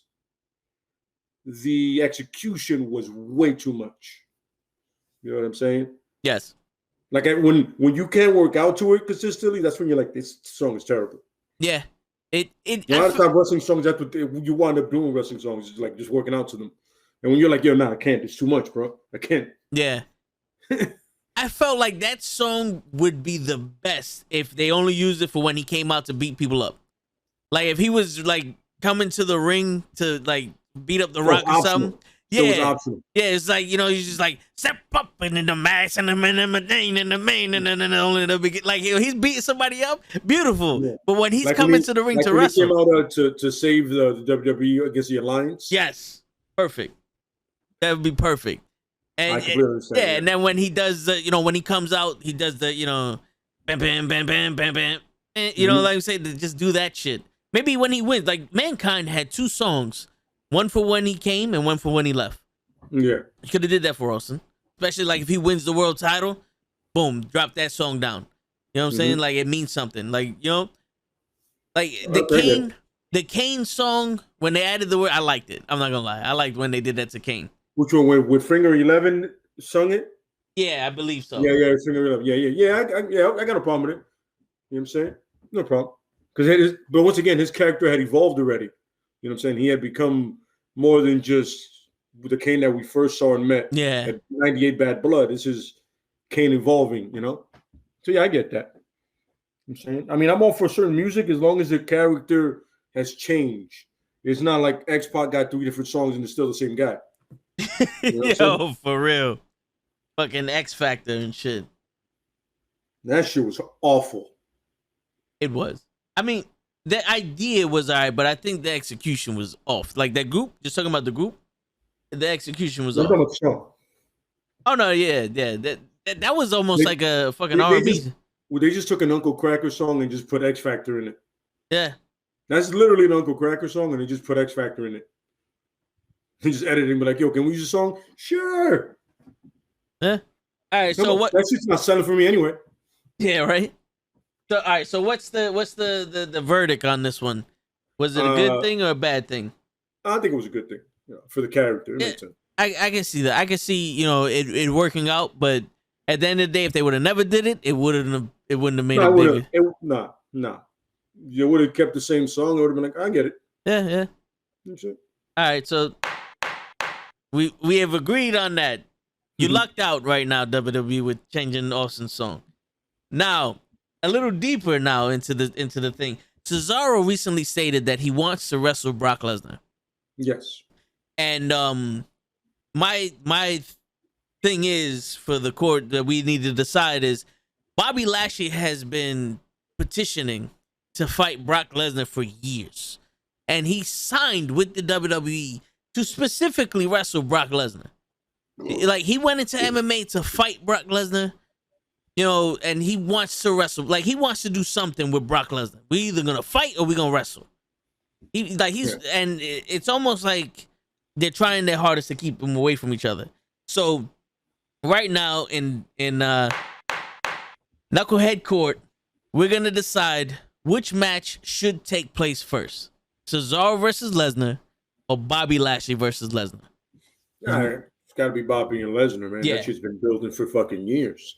And it's funny because at one point they were like on the other sides of either Raw or SmackDown, and it was like you figured they're gonna, because they kept repeating Bobby's history about having actual MMA experience or like combat sports, and you're like, yes, we get it. You want to, and then this shit didn't happen, and now they're older, and before either one of them can't move anymore, even though they both can look pretty good, especially Bobby. You're like, do it now, bro, before it's over. Like after he does all this shit with Roman, you move him over because apparently he doesn't have a contract anywhere. He can go wherever the fuck he wants. Yeah, he's like the Joker's wild card. I show wherever I care because the great white hype. I say do it now. Do it next year. Do it at WrestleMania if you don't get that chance. Yep. For one of them really gets hurt or one of them just stops giving a fuck. Word. Mostly Bobby. I would take it as a fucking Survivor Series match or SummerSlam match. It doesn't have to be WrestleMania. I'll take it as I'll take it as a fucking Sunday Night Heat Super Bowl halftime show commercial match. I don't give a shit at this point. Like, it to me is personal just because like my man signed on the strength of we gonna get this match going and you can't do it for this nigga. You lied to this motherfucker. You gave him the title, which I'm pretty sure he appreciates because he was at that point the third black African American WWE champion. So like he made history there. That goes without saying. But still, it's like, yo, you promised me something. And if you can't keep your word, then what do you have? Absolutely correct. I agree. Yeah, Jason's saying that he would rather Cesaro versus Lesnar. Well, I feel like Cesaro versus Lesnar can happen anytime. True. And they'll do that shit on SmackDown, but they won't build it up for these because they don't believe in Cesaro like they believe in Lashley. True. They don't see him as his main event commodity. So they'll do that shit. They'll do that shit and they'll squash him. That's how they'll do that. But if they're back in Cesaro like Lashley, then I'm in. But realistically, they'll do Lesnar Lashley first. Like, like a battle of the Titans or animals or whatever the fuck they like calling people that big are. Yeah, I can definitely see that. Yeah. Okay. Like I said, if they're back in Cesaro like Lashley, all right, I'm in. Now, cool. They dropped some kind of Easter egg to tease it because when Bobby Lashley was wrecking house on SmackDown, Cesaro stood in front of him and Brock Lesnar. Yeah, Brock Lesnar, my bad, I'm sorry. But Brock Lesnar was wrecking the house on SmackDown. Cesaro stood in front of him and Brock didn't touch him. So it was like, the one person that he ain't fucking go after. You know what I'm saying? He did the same thing with Keith Lee when he got into him. He goes, this is one big mother. There's a big boy here. Yeah. Right here. Look at him. Holy shit. That's a match I would have loved to see also. Keith Lee and Brock Lesnar. So, Jesus. Yeah. But you can tell Brock was looking on some like, shit, all right, we can do this. Yeah, finally got a real man. For a moment there, I like Brock Lesnar. Yep. I was like, yo, there we go. He's like, all right, I see you, big man. Let's do it. Yeah. Yeah. I didn't see that. It was pointed out to me. Like I saw it in a post on like Instagram. Like somebody made mention to it, and I was like, okay, all right, yeah, I get it. Because I think they showed the video, and then it slowed down there, with Cesaro just standing there and Brock like not really touching him. Now I don't know if Cesaro's hurt or anything like that, and he can't be touched. Mm-hmm. But as of right now, that's what they do. But it's a speculation. Yeah. Now a match like Cesaro and Lesnar would be cool because Cesaro's strong. Pound for pound, he's got to be one of the strongest guys in the WWE. But Brock Lesnar is a monster. How does that go? Does that go like Moxley, like Dean Ambrose versus Lesnar, where he just like fucking overpowers him and he doesn't even let him show his strength? Because I think you can have Cesaro move and use his technical skills, and then he'll surprise Lesnar with power. I guess like he'll put up Lesnar for like a suplex and just hold it, and everybody goes, "Oh, that's right, he is strong." Yeah. During the match, people forget how strong Cesaro is. Then he reminds you, "That's right, he is." Yeah, he's like, "I live this shit." Yeah. But but then you can have the match that Brock Lesnar and Goldberg wanted to have at WrestleMania 20 with Bobby Lashley and Lesnar, because they're both amateur wrestling pros. Like their pedigree for amateur wrestling is phenomenal. Like D1 for Brock Lesnar, and then Bobby Lashley did it in the military. Yeah. He was a champ. He was a amateur wrestling champion in the military and shit like that. And then they both had MMA backgrounds. I'm not gonna say which one was better or whatever, but they both have the MMA background. They both have the wrestling pedigree. They both have the size. and they both have the agility. Mhm. That writes it fucking self. If you put a tail of the tape next to each other, you don't need a storyline for these two fucking guys. Nope. Agreed. 100%. So, like, all right. So my closing argument, I think Bobby Lashley versus Brock Lesnar first. Yeah, absolutely. I agree. 100%. That's the one everybody's like. More people have been waiting for that than a lot of people would never have thought of Cesaro or Lesnar. Two things didn't happen. That or somebody wouldn't have mentioned it to you. Yes. Mhm. Yes. So let's see. We made our decision, but let's see what the chat says about that. Because I know Jason said he'll rather see Cesaro versus Lesnar. Yeah, he's not. He said he's not clamoring for Lashley versus Sting versus Lesnar. Yeah, I see that. Yeah. I mean, I get it. You know, some people are like, all right, this should have happened. Some people just get tired of waiting. Yeah. And all right, so this was the last subject I brought up to you guys, but I added another subject due to the releases. But specifically, Bray Wyatt, the excuses that WWE came out with for Bray Wyatt, where it was budget cuts, and now he was difficult to work with. He was out of shape, you know, like because he was bigger and all that other shit, and I'm, you know, what we're judging is that bullshit or not. It's absolute bullshit. A guy is difficult because he wants to protect the gimmick he created. He wants to make sure it gets put over properly. And being out of shape, I've never seen a guy that kind of shape when he does that like side body slam thing. Oh yeah, that's fast and it looks like it fucking hurts. It's insane. So I feel it's all bullshit. It's 100% because first of all, it was budget cuts, and now all of a sudden, so like pick and choose your which one's actually it, or you're trying to combine them both. Yeah. No. The man realized he knows his worth, and he knows his character's worth, and he wants to protect both of them. I understand that completely. Yep. Because you guys have a tendency of fucking anything up that's already set in stone. Keith Lee, Karrion Kross, just to name a few right now, that just came up and you just released them. So I don't buy that shit at all. Yeah. I think it's a way of saving face. Oh yeah. And Pro Wrestling Podcast just said $1 billion company cutting people over budget is bullshit. Also, that's true. But when you go to another country, take that fine blood money, easily take that blood money, and that should cover at least. That would probably get covered every single talent you just cut. Yeah. And then some. Oh yeah. You could have got him insurance with that shit. Yo, seriously. What's going on, Gigi? Welcome back. I don't know if she can hear us. Yeah, she's still not sleeping. Oh, damn. She's still not sleeping. She actually was like, hey, so can you put on the show, the podcast, so I can actually just hear your voice as I go to sleep? And I'm like, that's cute. Are you going to go to sleep? And she's like, yeah. And I'm like, she's not. I know you're watching, young lady. That's right. Go to sleep. Remember right. watching you through the TV. That's right. They can see everything. The moms can see everything. Yo, there was one time my mom told me and my brother, don't go to the backyard.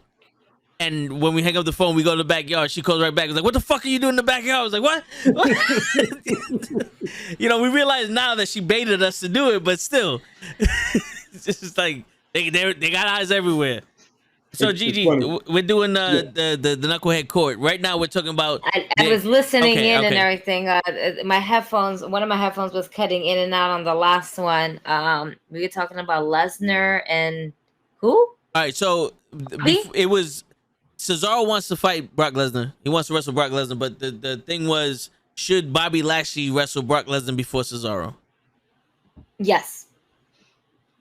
Absolutely. I mean, we've been building Brock Lesnar. No, let me correct this. Bobby Lashley has been building this whole argument of wanting to fight Brock Lesnar. And it's believable to see Bobby Lashley versus Brock Lesnar over Cesaro versus Brock Lesnar. Why? Because Cesaro is a smaller guy, but he's not a small guy. You know what I'm saying? Compared to Brock Lesnar, he's a smaller guy.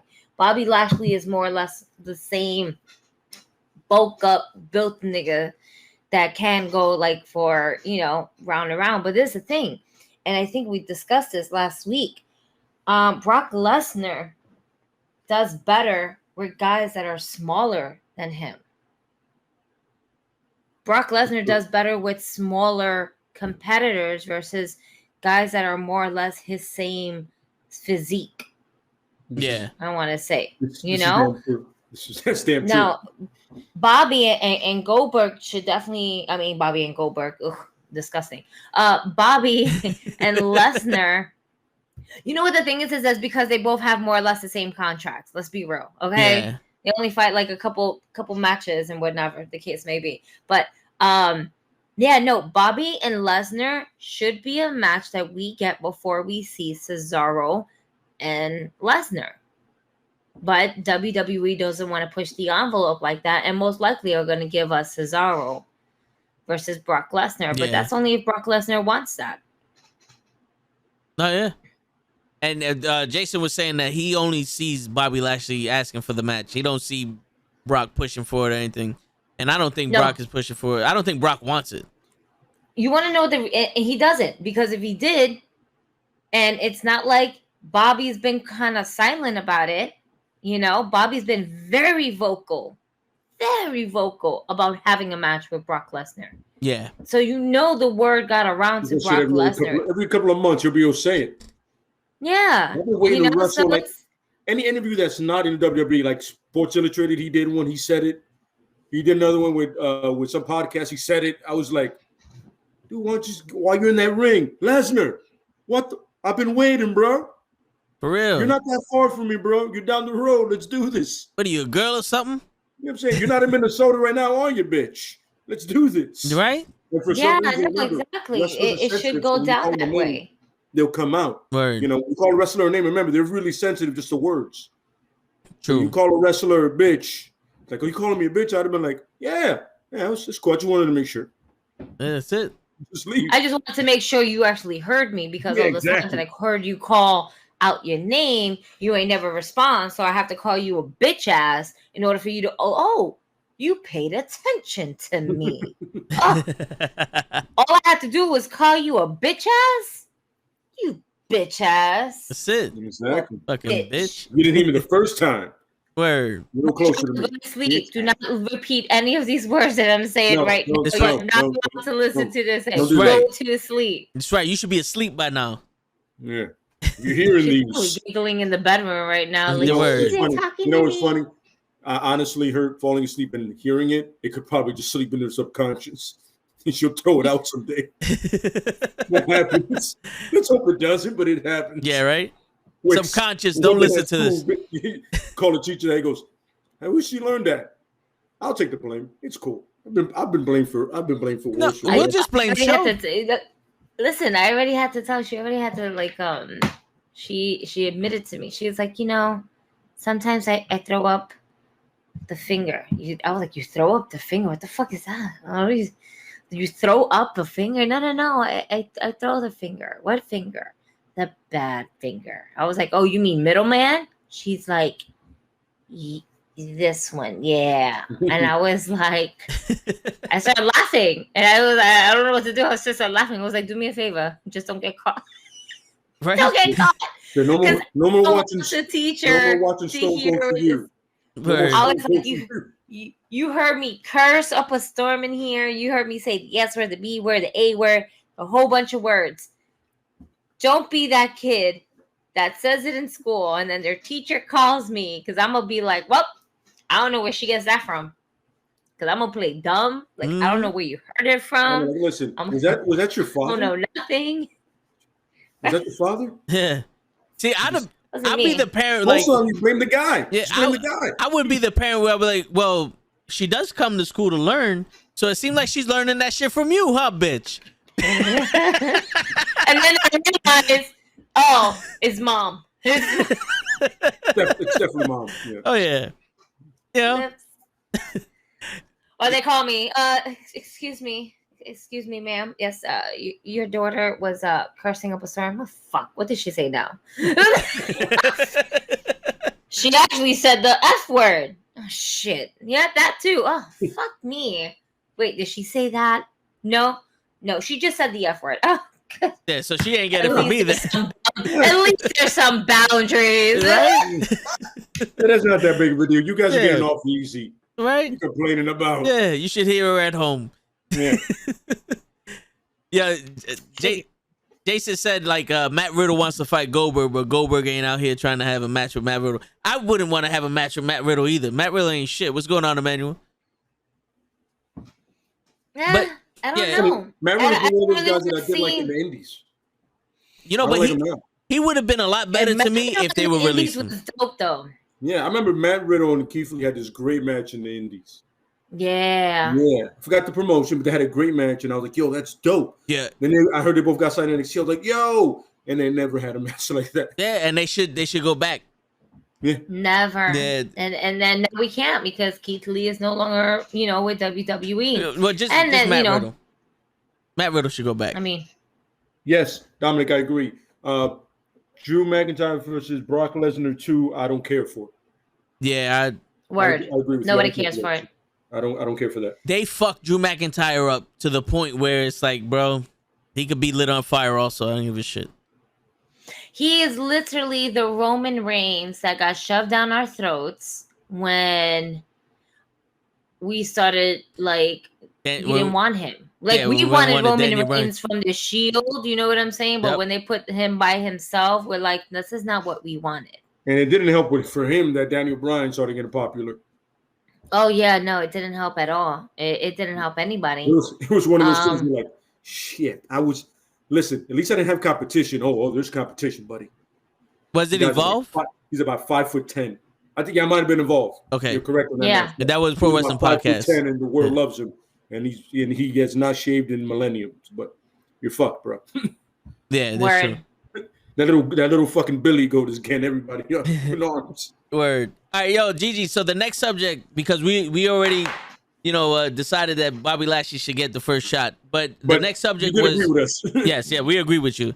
The next subject was the excuses that WWE gave to fire Bray Wyatt was bullshit or not. So they already said bullshit. Bullshit. Yeah. It's just as bullshit as these budget cuts that just happened today. It's true.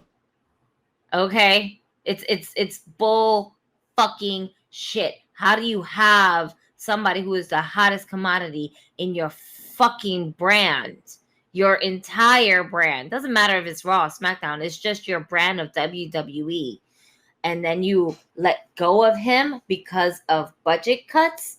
No, y'all fuckers let go of him because he has more creative fucking thinking and his pinky nail, not even his finger, his fucking nail, than all of creative team on WWE right now. All the writers on WWE right now.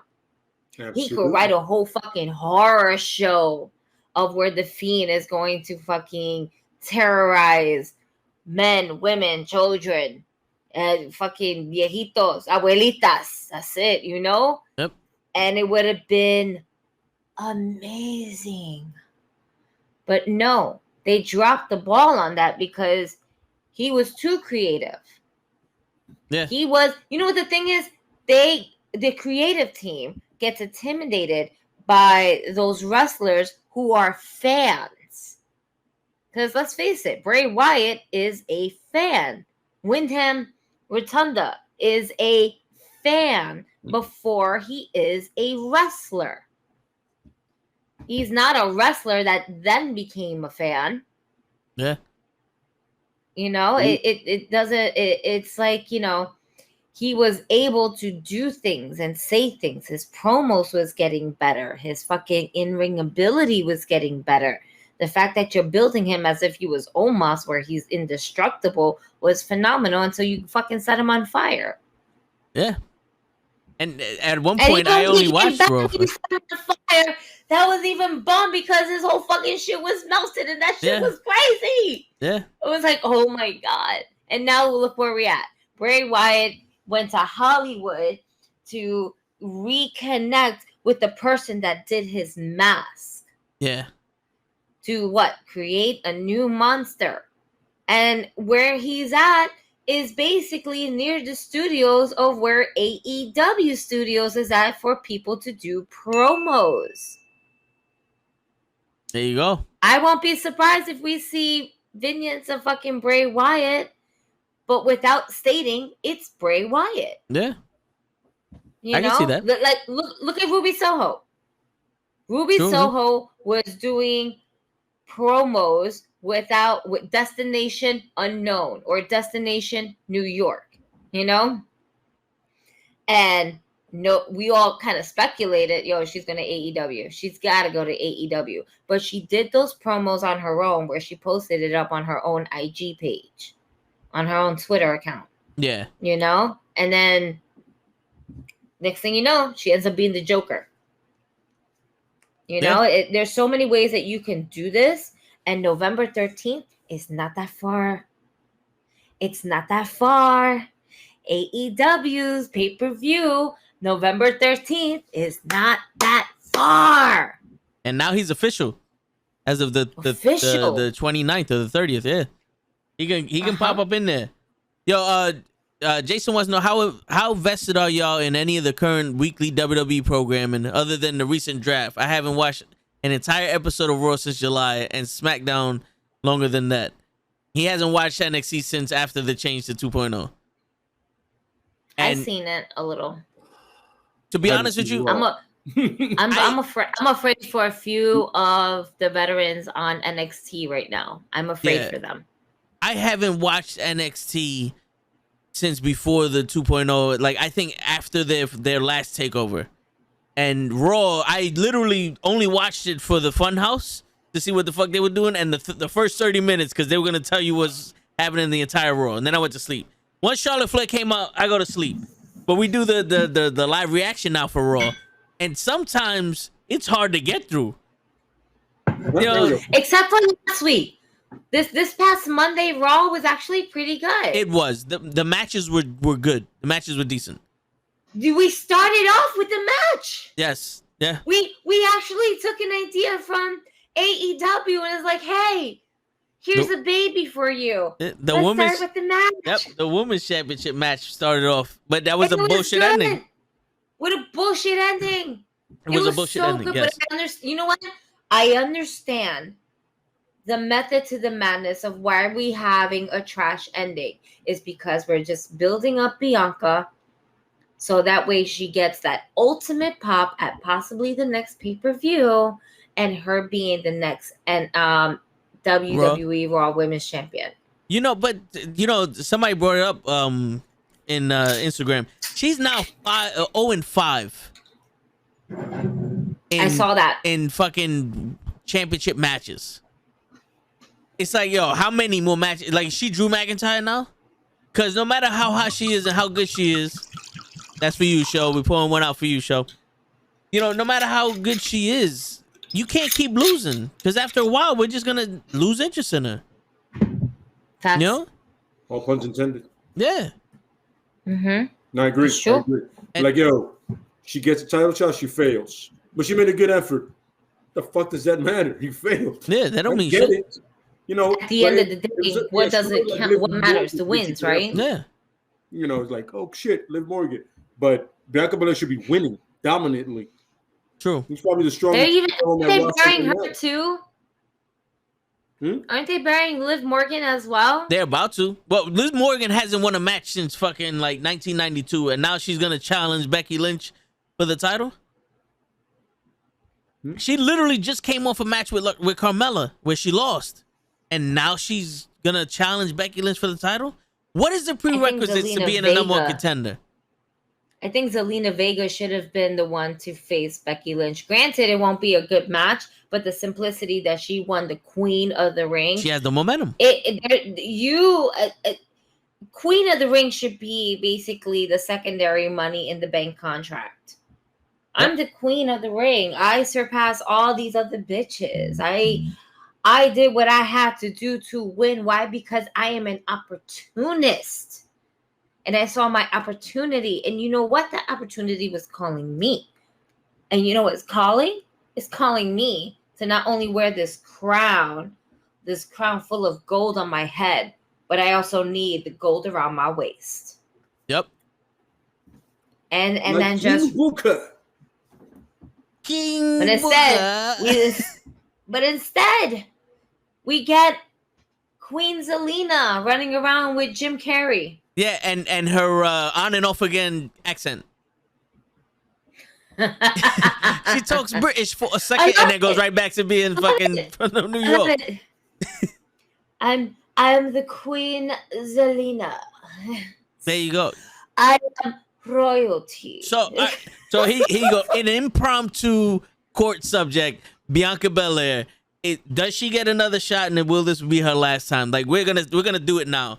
We're gonna fucking cut this shit at the butt. Does she deserve another title shot or not? No. Nope. Nope. No. Then, yeah, you're gonna have to work your way back up, honey. That's it. You lost. Get to the back of the line, sis.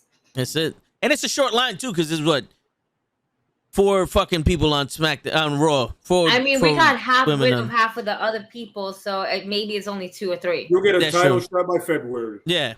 That's the back of the line right there. Yeah. Come February, you get a title shot. Beat Dana Brooke, and you'll get a title shot. That's pretty much what the fuck it is. Word. It's like you get a match with a fucking jobber on the regular, and like, poof, oh great, look at me, I got a title shot now. Yay! What? Who does that? No. Yeah. We don't do that. Since when? I would like, you know what? I want a fucking win-a-loss record. Yep. For the whole fucking year. What up, Danny? We want to see a whole win-a-loss record for the women's roster. Doesn't AEW do that, like the win-loss thing? Yep. For the year and for the career. Yep. They never stick to it. It's like, yo, they said, oh, when's it going to matter? When? Just, and then you know what? AEW just gave fucking Sheeta a plaque of winning 50 matches from her time of being in AEW. And she was gone for like 8 years. It's crazy. She was gone for a minute. That long, and she came back and she did wrestle a lot when she first got there. Yeah. It was like the only, and then think about it. Nyla Rose, Sheeta, and Nyla Rose. But think about it. Sheeta also basically held the women's title throughout the whole entire pandemic. And then the only reason why she held onto the title was, let's be real, Britt Baker was injured. Because the way Britt Baker was coming in hot with those promos that she had while she was injured, if she wasn't injured and still came out with those promos, she would have been champion. Tony Khan would have gave her that belt a long time ago. Yeah. So you have that going on for you. Wow, and Nia got released because of you know what? I'm not too mad that Nia Jax got released. He's talking about them being released because they're not vaccinated.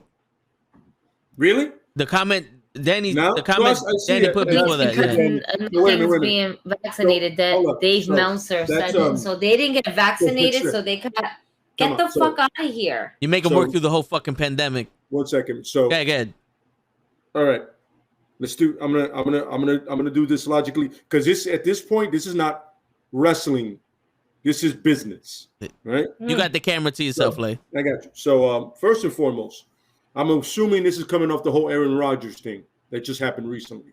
You don't know anything about football. I'm gonna give you short and sweet. Aaron Rodgers, a while back, said he was vaccinated. All of a sudden, he tested positive, and they said, "Are you vaccinated?" He told them, "No, I'm not vaccinated." The same thing. Difference is Kyrie Irving said, "I will not get vaccinated because I believe in it," but Aaron Rodgers has not got this backlash. So WWE took all of that, and now that's your excuse for releasing all these people instead of just budget cuts. I mean, if you're telling me this is accurate, Dan, and I feel like it, you know what's funny? I feel like this is the kind of bullshit that the WWE would exactly do. Mm-hmm. Oh, you're not vaccinated, so we have to release you. Really? Now, when everybody and your mother was catching COVID, you're in the height of this shit. Now that the things are simmering down, now your excuse is, oh, you're not vaccinated. Well, Dave Meltzer said that. What I'm saying is, but if this is accurate, first of all, you don't have a mandated thing for vaccination because 2 reasons. One, you have a traveling show. Depends on the city you're in. If that city has a mandate, then you do it. But you guys are consistently traveling now. Had you been in Tampa, you know what I'm saying, all the time in the Thunderdome, wouldn't have mattered because they don't have that. Florida doesn't have that shit. You know the governor of Florida is a fucking nutcase. He's insane. Yeah. He doesn't give a fuck. If you're based in New York City, same deal. You know what I'm saying? But you guys go from city to city and every state is different. So that's bullshit if that's true. You're full of shit. You know what's crazy though? I've heard that Kyrie Irving can't play because he's not vaccinated because that's New York regulations. But there's another basketball player that in his town you don't need to be vaccinated. It's not part of it. But he can play in New York because where he's from is not mandated. Yeah. So Kyrie Irving can't play because he's not vaccinated, but this guy can play when he's not vaccinated. But that's my thing is 2 things. WWE never announced that you have to be vaccinated to do it. True. At no point. Yeah. But now their excuse is it's kind of the Bray Wyatt thing. Which one is it? Is it budget cuts or is it not being vaccinated? Yo, if I'm saying if Dave Meltzer, if he's getting, and Dave Meltzer's usually pretty good with the reports. He sucks like rating matches, but his reports are usually accurate. Yeah, he doesn't just like Pro Wrestling Podcast just say he doesn't just make shit up. He gets it from somewhere. But so, pick your battles, guys. Yo, real fucking quick, man. Real quick. Yo, I'm gonna address the Bray Wyatt shit. I honestly think that they got rid of Bray Wyatt because of the fact that Bray Wyatt would not give up any kind of control to his character, and Absolutely it was a threat. It was a threat to Roman Reigns. Because if we've seen history, whenever you threaten the top guy to be more popular than him, Zack Ryder, fucking Nexus, anyone, they shut them down hard. And since he was not, you can't shut him down because he'll figure out a way to make him not even wrestle more important than anybody on there.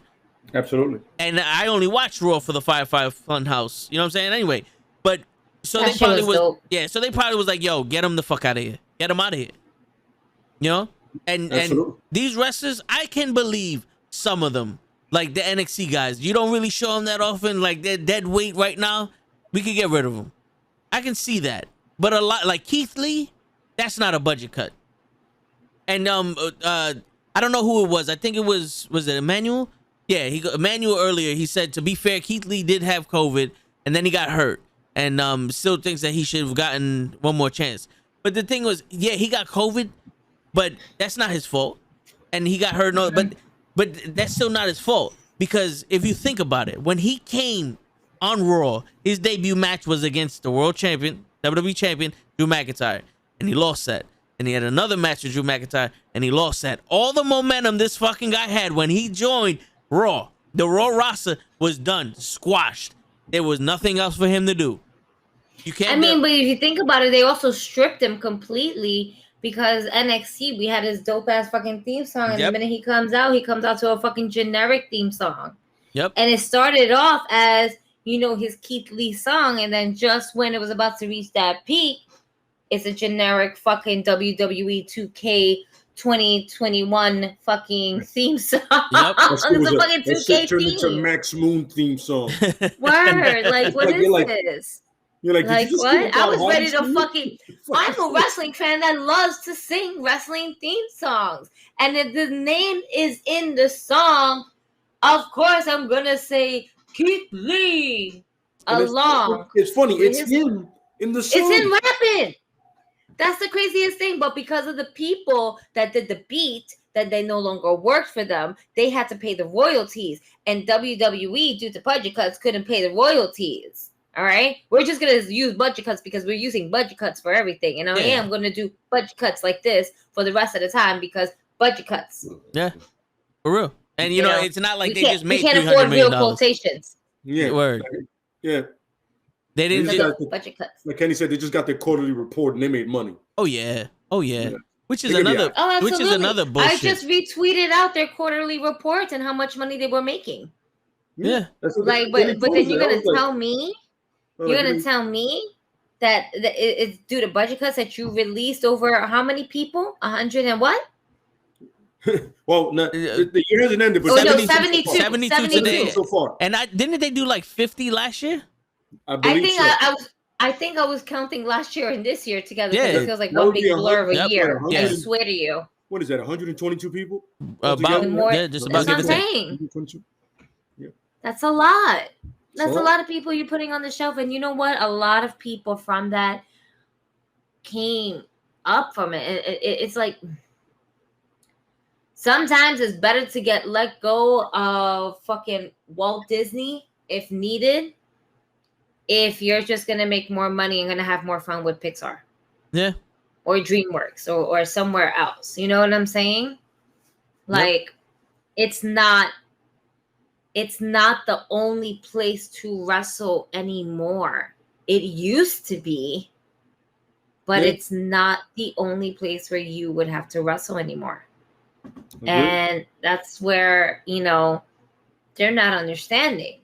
You are literally handing money over to all of these different organizations. And most importantly, your biggest competition would be AEW at this point. But AEW can't go hire. We spoke about this. They can't go hire absolutely everybody, because then they're going to forget about the talent, the original talent that came in AEW. I want to see Sonny Kiss. I want to see Joey Janela. I want to see more of Sammy Guevara. I don't feel like I get enough chances to see him. I want to see Santana and Ortiz more on Dynamite. I see them more on either Dark or Rampage. And not even on Rampage. I see them more on Dark than anything else. I want to see the originals go against the new guys. Agreed. Like, all of you motherfuckers came from a spot that didn't want you anymore. We've been here since day one, and now you want to come into our territory to go and take our spots? Man, fuck you. Go fuck yourself. And while you're at it, we're going to fuck you up. And let's start a feud. Yeah. Let's start a feud of original AEW guys versus released WWE guys. I think that, hey, what up, Sonny? Yeah. Fuck Vince and the show. Fuck Vince and the show. And Goldberg, because Sonny don't like Goldberg either. Fuck him. Yeah, fuck Goldberg. Wait, what show are we talking about? What? No, the WWE show. Because he added a W. He added a W. Can we just put all the above? Yeah. Can we just say all the above? But you know what? Sonny could say fuck show because, they're boys. Oh, okay, cool. Yeah. No Anyone else, though? I think... No, he's talking about show. He's talking about show. No, he wanted to clarify. Oh, okay. All right. No, I'm talking about show. I'm talking about show now. Which show? You put the W You know there, what Sonny. it was? You know what it was, Sonny? You fucked it. Right. Exactly. I was exactly about to say that. You put the W at the end and it fucked everybody up. Word. I text show and I go, I'm glad it's getting late. I'll be texting in the group and I go, wait, no. Gotta take the W out. My bad. Yep. Goddamn autocorrect. That's not the show I'm talking about. Word. Tony Nese. Tony Nese is part of AEW now. Yes, sir. It's funny. It's funny. I would have loved to see Buddy Murphy there if I knew Nese was going there. If I knew Nese was, if I had known Nese was going there, I would say, Buddy Murphy go there. Because I've seen their matches both on the independent and I've seen their matches on 205. No, correction, it wasn't 205. It was a match that they did on Raw that they wrestled each other. It was like a 205 moment where they changed the ropes and everything to purple. Yeah. And I'm like, that's a good match. But I feel Buddy Murphy. Yeah, because they were at this point. Buddy Murphy was the 205 champion, and Exactly. and Nese, I think, just won it from him. Or He was a cruise. I'm saying 205. He was a cruiserweight champion. Bro, I would love to fucking say cruiserweight champion, but they fucking call it the 205, and they put it on at 205 in the morning on the Peacock Network in the files department of the P drive next to the fucking deleted folders shit. I don't know where to watch this shit. I can find a better time watching TNA Impact. I don't even have the fucking channel, but I didn't know 205 had women on them. I didn't know 205 had women on the show. Same. I did not know that. It's funny. I did not know that until I started looking up some of the people that got released today, and I saw a luchadora that had the 205 logo behind her. And I was like, "There's a 205 women's division." When you do the when you subscribe like after the SmackDown, right? When you do the thing on YouTube and you put subscription, they have SmackDown highlights right under there. There's 205, and then all of a sudden I see 2 women wrestling. I'm like, "This is not NXT. What the fuck am I watching?" But it's in the NXT arena. We just changed everything to 205. I was like, those are 2 women. Yeah. But the funny thing is, I looked them up, and who got released? Like she said, the women. Luchadora. Yeah. Yep. Girl from 205. Yo, Sonny just said he wants to see the Elite versus the Undisputed Era. How would you do that, Sonny? Because Adam Cole can't be in the match. Baby. Maybe he's the manager. No, Adam Cole is the one that's going to turn his back on Undisputed Era because his alliance will always be with the Elite. Well, yeah. He's just going to be that wild card that's going to be the one to sell. Oh, should I be with these niggas or should I be with these niggas? These are my boys from here, but these are my boys from there. It's literally Adam Cole will end up being the Paul Heyman out of these 2 fractions. You guys forget that Adam Cole and Kyle O'Reilly used to be was a Future Shock in ROH. So he's known O'Reilly and Fish for years. I remember that was before Bobby Fish and O'Reilly became the Red Dragons. I think they were called Future Shock, him and O'Reilly. So that history is way longer than the Bucks. You know, with the Bucks, you could do is, and if even if that doesn't work out, you could have Red Dragon versus Future Shock? No, versus the Young Bucks. Oh, that's true. Red Dragon is Bobby Fish and O'Reilly, right? You have them versus them, right? And all of a sudden Adam Cole comes in, right? And then you get Kevin Steen to come back. God. Kevin Steen. You know what I'm saying? Oh, yeah. Then you have the Red Dragon and Kevin Steen versus the Elite. And that itself could be so much more fun. And you let Kenny Omega do whatever the fuck he's doing. Listen, until Kenny Omega becomes the cleaner again, I don't give a fuck about Kenny Omega. Or unless he's wrestling somebody that's top tier, like the American Dragon, where it's fun. Yeah. Wasn't AEW at one point slowly bringing the members of the Bullet Club? Yeah. Well, here's the thing is, that would have gone through Impact, and apparently their relationship isn't as like they're not. Yeah, I thought didn't they cut their relationship with Impact? They didn't cut it. They're like, they didn't want to oversaturate that relationship. Like it continues to. They want to do it like one off or like, like we'll do it for 2 months and then we'll. Also, a lot of it was all beneficial to AEW because Tony Khan said that he bought commercial time during TNA Impact's show. And Impact never bought any commercial time for AEW, so it was like one-sided. But I think what fucked it up is that New Japan, you need the 2-week quarantine there. When you go to Japan, you need the 2-week quarantine, so you're gonna have to send your wrestler out there for a month, 2 months. Yeah. And whatever wrestler they get, they got a quarantine. Yeah, so. Yeah, but the funny thing is, you got a couple of guys that are New Japan that live here already, and they actually live in like Tampa, like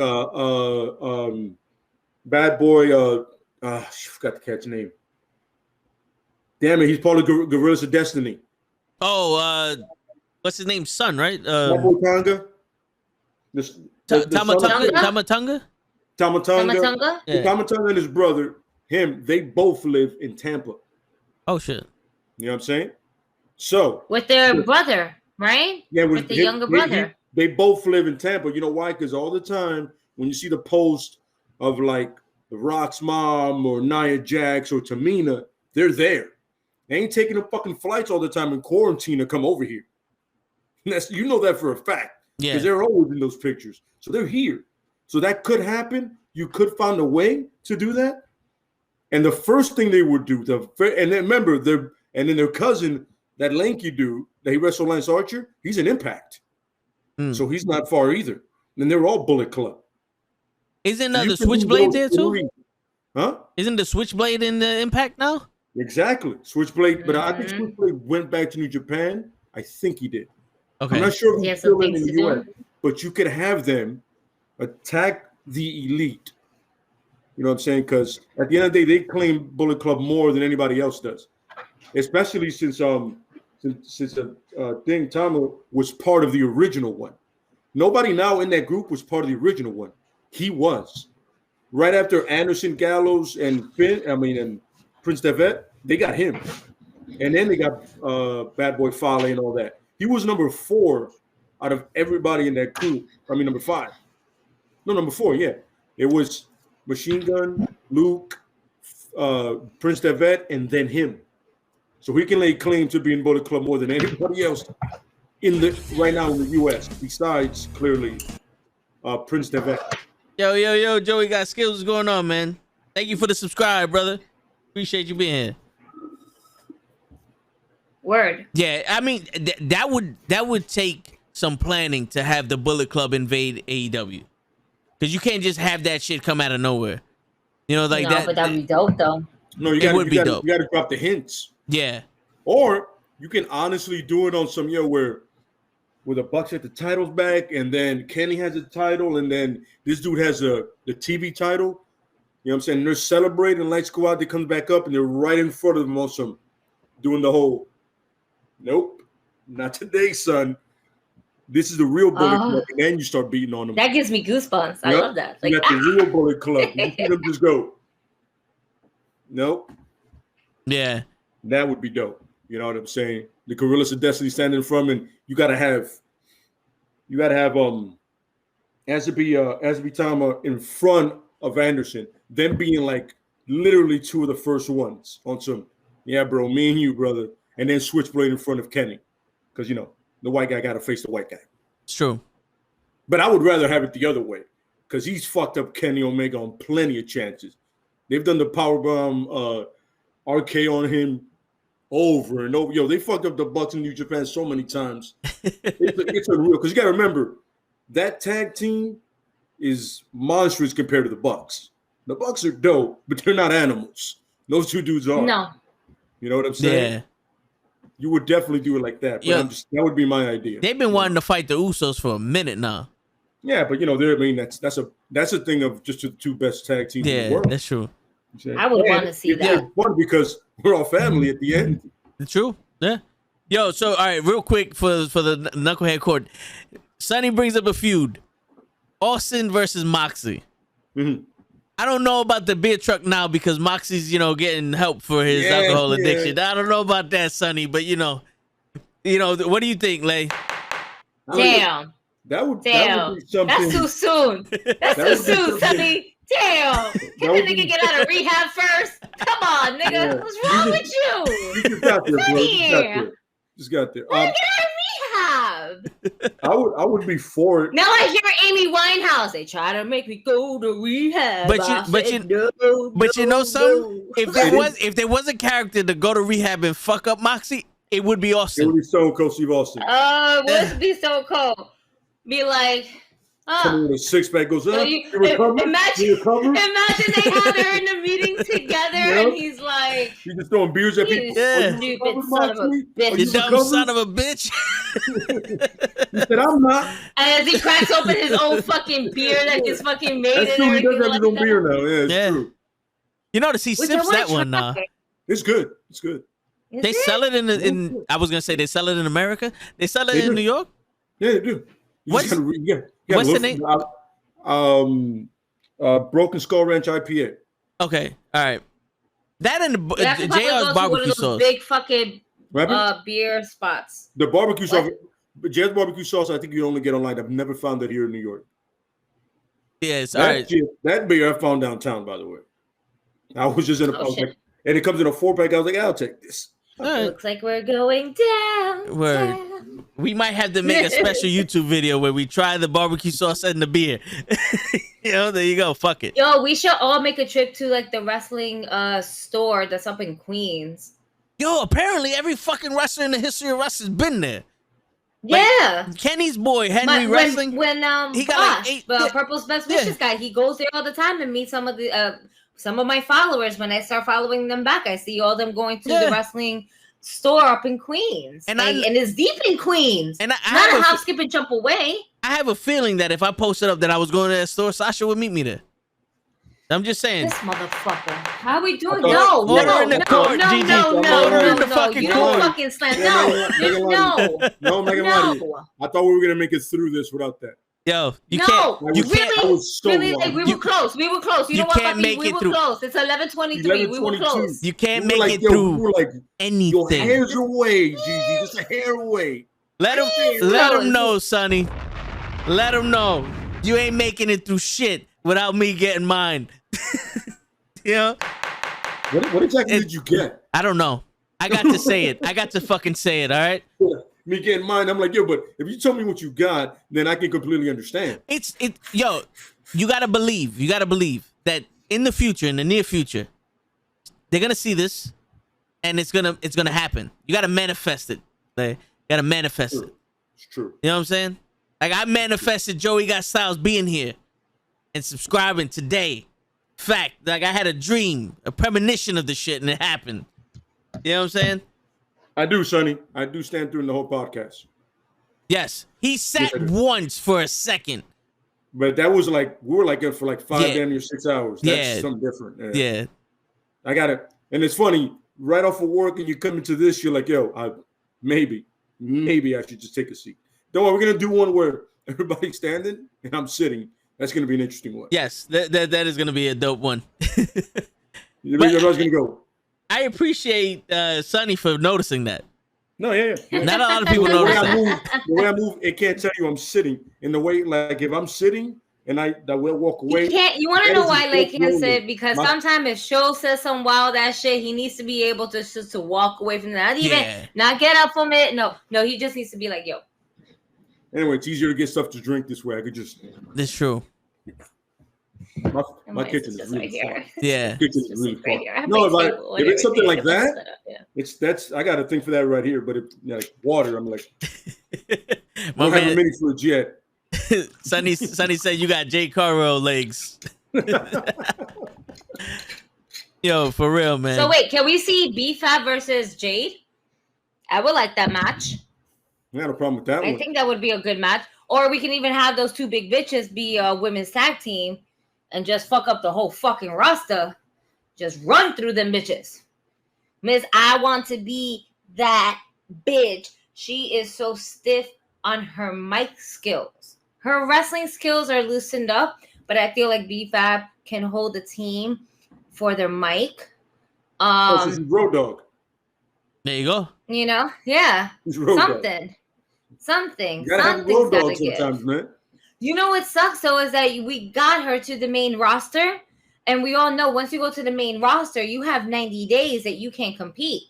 When she was in NXT, she had 30 days. If they gave her that contract, remember they fucked up with Kenny has said that he thinks that she still has her 90-day complete, the 30-day complete clause. Because she might still be under the NXT contract. You got to remember that when you get up there, you have to be there for a minute at least.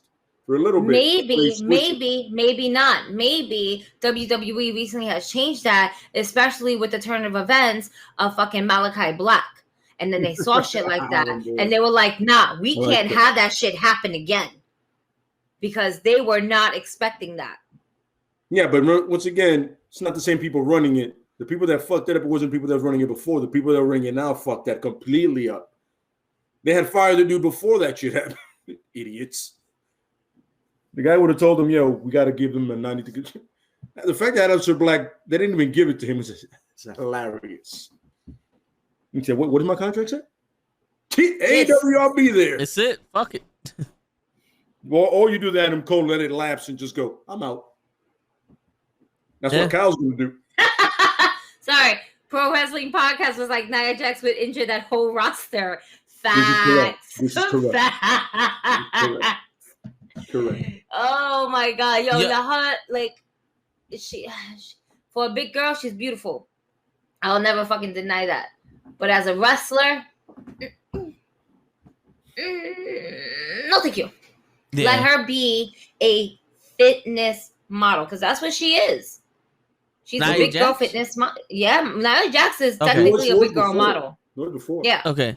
She was definitely modeling you know, overall. That's what she was doing prior to WWE. Thing is that like something's got to give.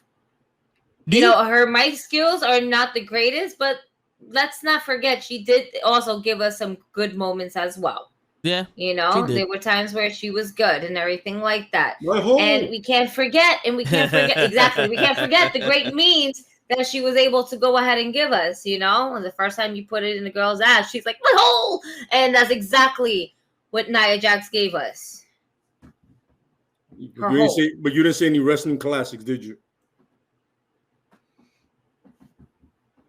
Nope. Was that one? Well, the one classic that she had with Ronda Rousey where she beat the shit out of her for like 20 minutes.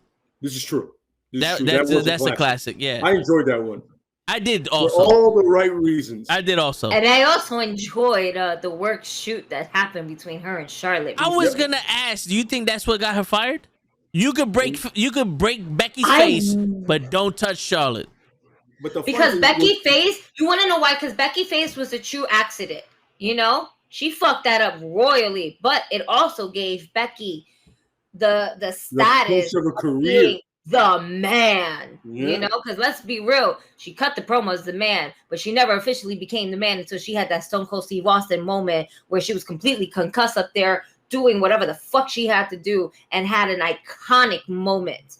If it wasn't for Nia, Becky Lynch would never have that iconic moment. That's an image. Yep, it just took one solid punch of the grill piece. That's it. That's it. You know, I don't think the thing is with the way Charlotte is with the company now. I don't think that affected that because Charlotte's not exactly in the best footing with the company right now. Facts. We know that like. I read some. That really wasn't on Nia. That was more on Charlotte, if anything else. Yeah. Like, not for nothing, I feel like Charlotte is looking to get fired. Absolutely correct. She's like, you don't want to release me. I'm going to do things that I'm just going to try to get my ass fired. Fire me. I want you to fire me. And the funny thing is, apparently when Nia did that, all the girls in the back were celebrating her. Like, yo, she's... When you're backing up the one woman that's been hurting people left to right, think about that. You're getting behind her over the other. How much is the other woman hated so much? Like people legitimately do not like her in the back. Yeah. And it's because of the way she's pushed. And I'll tell you this much. I don't blame Charlotte for that. If you're gonna push me to the fucking moon and pay me 6 figures, dude, I'm there all day. But another thing is, do me a favor, at least be as good as me in the ring. Yo, I am not a Charlotte fan. Make it clear, everybody out there, not at all. Nia Jax is just as good as Charlotte. Charlotte can go, but there's a problem is when you start believing your own hype, start believing into your own bullshit. When you catch that McGregor level shit, yeah, that's when it goes away. That's where everybody goes, oh, you go fuck yourself since you think you're so dope. And that's what happened. I think ultimately, between the way that she gets pushed and the fact that nobody says no to her, it just you just created a monster and it's your fault. Yeah. I officially want to see a work shoot match between Charlotte Flair and Tessa Blanchard. Yeah, people hate either one of them. That's everybody wins. Yo, racial slurs will be slinging back and forth with that one. Mm-hmm. Mostly from Blanchard. Yeah. Mostly from because that's how she rolls. I know she likes that kind of shit. Yep. Yep. She'll be. But the funny thing is, you're throwing it to Flair. Where are you gonna throw the Flair? Andrade. She'll make fun of her boyfriend. Right. Yeah. That's right. Yeah. Wait a minute. Yeah. No, but her boyfriend is Dragon. Her boyfriend is Mexican. Her Blanchard's man is Mexican. Dragon. She may not know that. I was like Dragon, bro. It's Spanish. Her man is Dragon. Yeah, bro. Yeah. So that's the way it is. That's where we're getting it. We're gonna get the S word all over the place. Man. We're calling it now. You're like, your man mows lawns and all this shit. And okay, no problem. No worries. Yeah. Hey, that's a classic one in LA from what I'm understanding. I got friends out there. They tell me that kind of shit. You saying? Oh shit! Yeah, I thought you knew that, man. That her man is. Oh no! To be honest, I don't know much about. Way more in common than I thought. They're hated, and each one of them has their man is a Mexican. There you go. I did not know that. 2 for they're kind of 2. mirror images of each other. So they could get The rid of more Charlotte you and just get know. fucking Tessa Blanchard. That's There you it. go. Come on, That's WWE, it. think. Right yourself. That's it. Now you You got know what's rid of funny? Keith Lee. In 90 days, Diamond Wrestling's gonna have the fucking street match, Keith Lee versus Kevin Lee. Yes. I'm declaring it right the fuck now. 90 days street match. for the lead title. Somebody's gonna just be Keith or Chris. That's it. Someone's Lee got to go. Yep. And by the way, great props to Gigi for coming up with that racial slur match. It's gonna be awesome. Very much. Yep, there you go. And I wanted, like you said, I wanted to be shoot too. Oh yeah. I want some I want some bloody noses in there, man. Mm-hmm. I I said work shoot. So we Yep. can just get some extra promos. That's the work. That's right. The shoot is the whole entire match. This is gonna be Diamond That's your Wrestling. work shoot. You work the mic, to shoot the match. That's it, baby. That's how we win this. That's how we perfect. all win this. That's perfect. It's I'm gonna with be that. Diamond Wrestling's first pay-per-view incognito. That's it. That's it. We out there. We out here, baby. We out here. We out here. A wrestling podcast. Blanchard did sign with WoW. Yeah. You know what I'm saying? And I'm like, well, good luck, WoW. See how that works out for you guys. Well, yeah. Yo, because remember, there was nobody signing her even through COVID when some people were doing some kind of shows. Not even NWA was like, nah, we're good. Yeah. We're fine. You know what I'm saying? We're okay. You know what I'm saying? Well, we'll take a knee on that. Tony Khan too was like, nah, we're good. We'll take your father. When WWE says no to you, that's you have a problem because they'll take anybody. Yep. So far, they'll take anybody because they can get rid of anybody. Apparently, that's true. The only people they don't want is like what Teddy Hart and Tessa Blanchard and Del Rio now. And well, I mean, fucking Del Rio. Hey, Del Rio. There was something that he got signed to he was wrestling for some wrestling organization, and Andrade was going to wrestle him, and Andrade was like, nah, maybe I shouldn't. Yeah, was that MLW? No, it's another one. It's not GZW. It's another one. It's like some little Alabama, Idaho promotion shit. Okay, Pro Wrestling Podcast probably knows.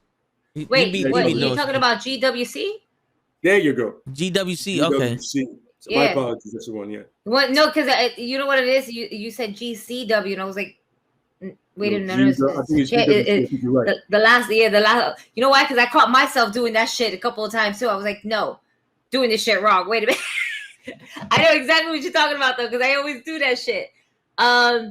Completely off subject because I was just like, I watched AEW Dark, and obviously I watched Dynamite. I heard that you didn't get a chance to watch Dynamite, though. No, yeah, I didn't get a chance to watch it yet. If you are a fan of Lucha Underground, you would definitely see the premiere of Alstar. Mm-hmm. Okay. My man was on there. They went up against FTR. Who was the other guy that he was with? Kalisto. Who's Kalisto? Yeah, Samurai Del Sol, right? That's his new name? Yeah. That's right. There we go. So we got both of these niggas in the ring, and just the fucking I absolutely love the whole entire match. It was great. It was fun to watch. It's what makes wrestling amazing. And FTR definitely came up with the win, obviously. But man, this is just the beginning of, if we have them officially, AEW, the tag team division will completely change as well. Because that's a second set. That's like Lucha Bros 2.0, but not 2.0. Not like NXT 2.0, but it's literally, we're not doing that here. We don't do that here. Okay? Yeah. But it's definitely that luchador style that you want to see more in the ring. I love to see them all tagged up, especially with Santana and Ortiz, which Santana and Ortiz really needs a new tag team name. Yeah. We've been saying it. They got the whole thing Pride and Powerful, or just call it Pride and Power. Dude, I'm sick of saying both your whole names. Yeah. I got no problem with really Ortiz, but I don't want to say Santana all the time. I'm like, Pride and Power, son. Just call yourself that and have the colors in the Puerto Rican the Puerto Rican flag colors and mix it in there and continue to represent, but have a name. Y'all niggas is from the Bronx, you the Bronx Bombers or some shit. You know, like, let's fucking do this. But I really got no problem with pride and powerful. I got no problem with that. It's kind of a tongue twister. I just don't. That's why. And you just say PMP because that either sounds like a drug or a porn. Yeah, it does. Yeah, it's true. That sounds weird. Listen, you have creatives in AEW, and also these two guys can come up with something. Just not that. I understand you're proud of your last names, but you can also mix in something with your heritage. We can all be proud. They could be called Santees.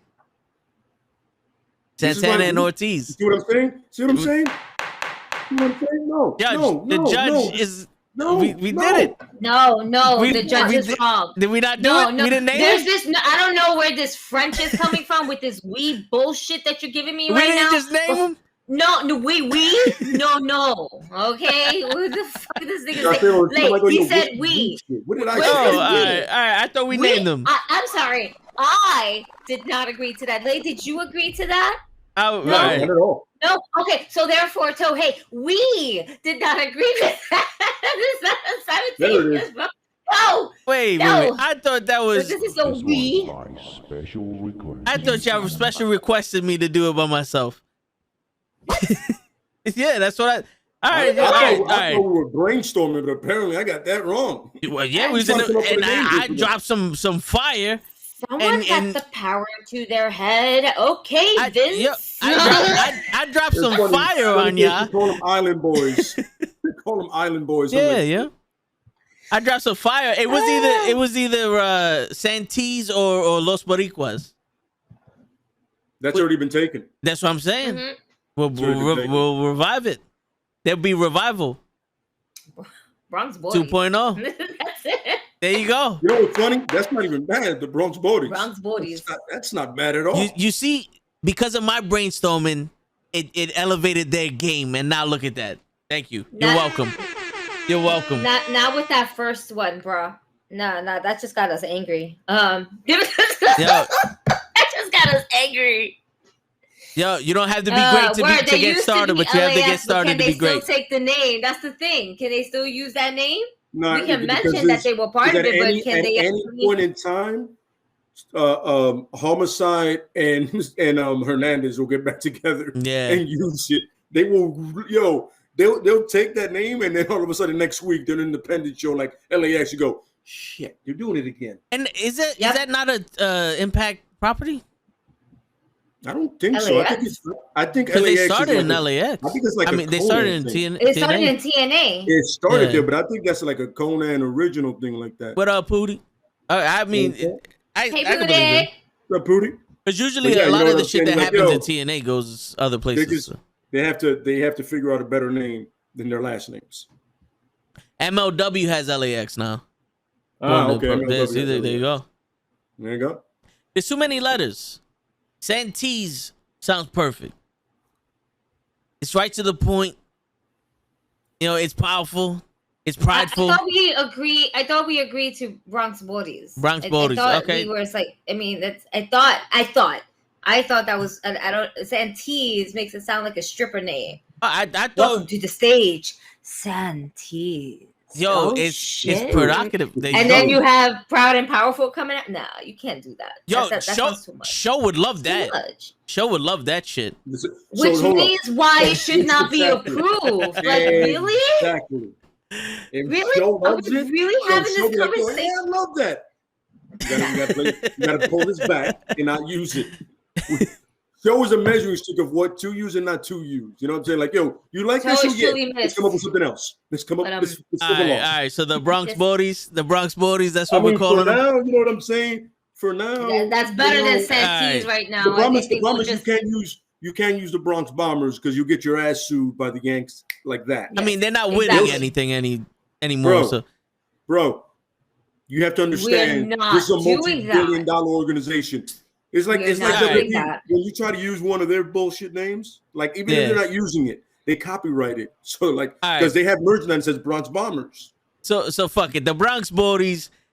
We heard it. We officially named them a tag team. When you watch this, you are now the Bronx Bodies. Listen, It has been said. We'll edit you if it has been done. necessary, but at the right now, we call the Bronx Bodies because they're from New York. No, this gavel is powerful.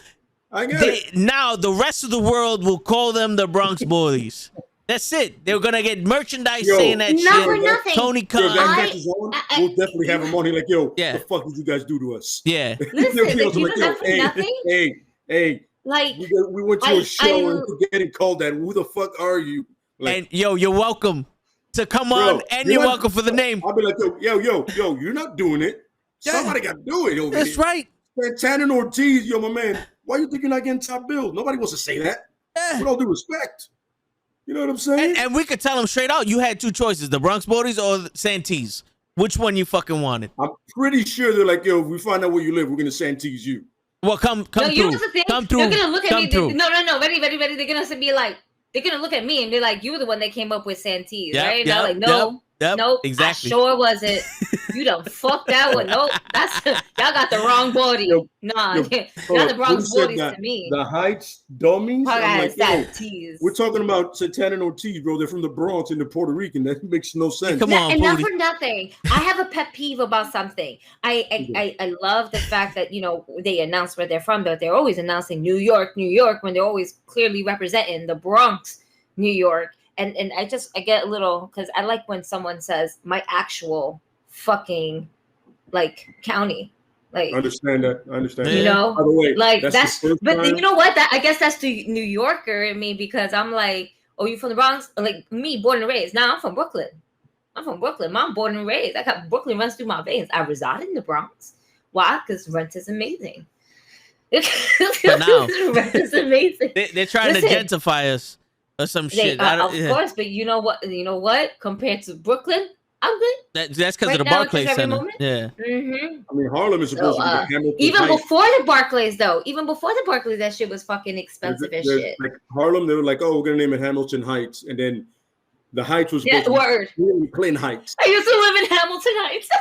Clinton Heights, and up like going almost to Dykeman or like that Inwood thing was supposed to be Clinton Heights, and people were like, nah, we're not doing that. You're gonna go ahead and no. Like, that's how gentrification really happens right away. You know what I'm saying? When you start renaming shit, like, oh, I live in Hamilton Heights. Bitch, you live in fucking Harlem. Don't you fucking dare say that shit. That's right. All right? You got your Whole Foods there? Cool. But say Harlem. Oh, I live in Clinton Heights. You live in Heights, bitch.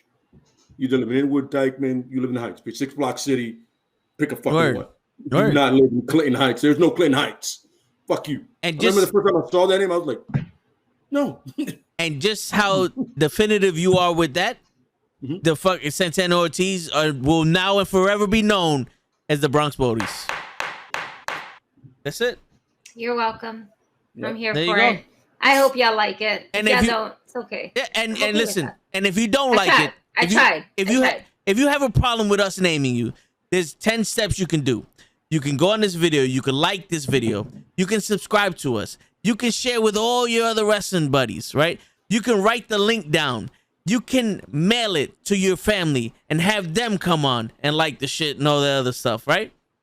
Oh, damn, you counting. Hold on. I wrote it down. I wrote it down. Good flow going on. What happened? I see numbers in your hand. Oh my God, you got scared. So you're going to post this up on MySpace, right? You're going to download the link from Kazaa. You know, you're gonna fucking have everyone that you know like this shit. And then after you do that, go fuck yourself. Go fuck yourself. That's it. Last but not least, go fuck yourself. The judge is in the building. We're so gonna get him to fight with the Bronx Bodies. Yo, you know what? I hope not. Come on. You're gonna have the dead president makeup, and we're gonna have some like, shit, here we go. As long as you do it on the podcast. Remember, my name is Shownuff. Come on the podcast. My name is the call up. That's right. Oh shit. Call up. I got nowhere to hide. No. Here. I take full responsibility. She's send out the purple dude. Yeah, purple best wishes. Purple best wishes. There you go. I can't sell. Fuck it. I'm gonna take it. I'm like, yeah, I said it. You don't like it? No. All right. Y'all still fucking cool as shit though. I appreciate. I'm a fangirl at heart. I'm gonna be like, yeah. All right. Still come on the fucking show though. Still come on the show. Still come on the show. Yeah. It's all right. We're doing away. We want you to have for it. That's presentation. Right. We want you to have better names. You can sell more merch. We're trying to hook you guys up. There you go. Yeah, just a couple people that we know. I still have the sticker and I never even know how to use it. I think I'm gonna make my table that I officially have here a sticker table. There you go. And I'm just gonna put mad fucking stickers on my shit. I already got like a few already in hand, and I don't know where to fucking put it at because my laptop is officially done. That's right, wrestling podcast like Steve. That's right.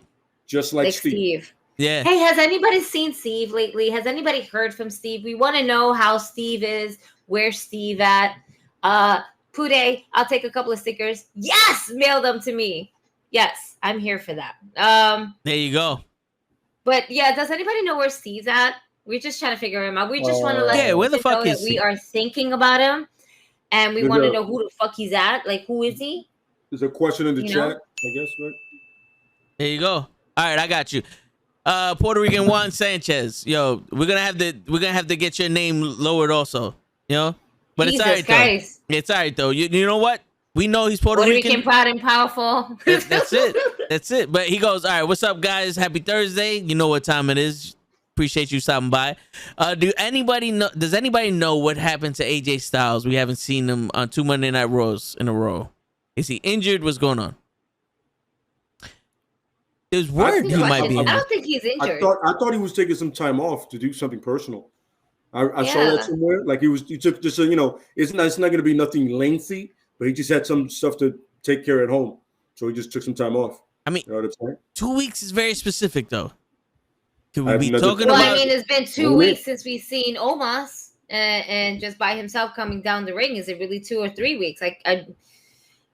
I'm okay right now without having AJ on my TV for the simplicity. I want to see Omos just, by himself. Like your plan is to break him up anyway. So like you got to kind of like give him give us something to care about. Yeah. Right, because maybe the whole storyline is like, yo, where you been at? You ain't tell me anything. I don't need to tell you everything that I'm doing. And then that's where we start the friction between that tag team. Or maybe they cut his hair, they put a suit on him, and he's in the back telling Almost to come out and beat the shit out of everybody. He's like a mastermind now. He is what Adam Cole should have been to Keith Lee. So Jason says undisclosed issue with Styles. I feel you staring at me, Gigi, like you're looking down at my soul after saying that. Like, nigga, if you don't stop your bullshit. To be fair, I do have the YouTube chat open over here so I can see everything, and my camera is literally right underneath there. To be very fair. I feel like I said that. If I am though, chances are that I probably am at the same time. Maybe. No, subconsciously, I'm just thinking about this motherfucker really said Santees. Like, wow. Yo, AJ did start with a haircut. And then I start thinking about Hogan shit that he started saying, and then I'm just like, this nigga, is he really my friend? Damn, you had to take it there to go straight for the soul. Listen, it's not my fault. I just have some JMO in my cup. I just keep seeing him there. I found my picture with him, by the way, just recent. I just found my picture with him, and then I looked at it. I was like, I'm not putting this in a frame, and then they put it down. Damn. Yeah, I just wanted to let you know how much I saw that picture, and like when I saw that picture, and how much it made me feel. So, yeah, it's okay. It's okay. It's okay. It'll be okay. You know what? The next week court is gonna be about when the fuck are we gonna forgive Hogan? All right. I don't think we can. Sorry. I mean, listen, we'll see him We'll accept him for what he has done for the business. That does not mean I like him. And I'm not going to be like, ooh, Hogan. I will respect what he has done for this business. I will respect the WrestleMania 3s and the 4s and the 5s and the 6, 10s and 12s. Yeah, that too. Yeah. But he's never done a fan wrong, but he's also, got paid for it. So I can't genuinely say. I'm gonna say it just like this for everybody who's watching. If you don't have this same hate for Vince McMahon outside of his booking, you can't hate Hogan. Vince McMahon literally said it on cable TV. He said the word nigga on cable TV. Hogan said it after he fucked his boy's girl, butt ass naked on candid camera. My man said in the privacy of his boy's girl's bedroom, and y'all got a problem with him. My man said that shit on national fucking TV. Two John Cena, by the way. I never had a problem with Hogan fucking his, best friend's wife and shit like that. I just have a problem for what he just fucking said. I'm just saying. That's what I have a problem with. And no, because he never really kind of apologized. Listen, as a wrestling fan, I wanted to see Hogan come out and just man up to the crowd and be like, hey, Hulkamaniacs, I fucked up. Maybe in not those same exact words I want to say, because it's just WWE, you got to keep it PG. What does it matter now? Something along the lines. But just an acknowledgement, I guess, during that time when that happened. And we never got that. So I'm never satisfied. I'm a woman. I'm never satisfied. Are you fucking kidding me? Really? We're having a discussion about how much women are satisfied. You silly rabbit. Tricks are for kids. Boys. No comment. I digress. I guess because of it all and everything like that. Hogan is Hogan. All right. I will never take away what he's ever done for the wrestling business. I will take away the last WrestleMania he did with Titus O'Neil and shit like that. That was just treacherous. Yeah. And just gut wrenching overall. Bailey couldn't even save that one. I don't need Hogan to be the real American. All right. I just need Hogan to be Hogan. And not American be so right nowadays. That's because the real America's shining through right now. Yeah, they're making that shit great again. Hogan started to make it great again. Yeah, Hogan needs to stop making it great. He's doing everything but great. Say your prayers, eat your vitamins, and be a racist. But you know what? I mean, that's worse than swinging your dick in the airplane and almost raping a bitch. But you know what? I digress. Hey, that's not worse. But that shit happened. And it is fine to. You're lucky I got my toy.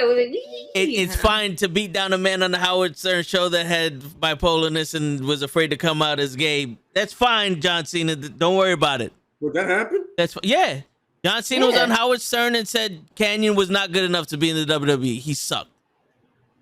I'm sorry. We're talking about. It's fine. Canyon. Yeah. Chris Canyon.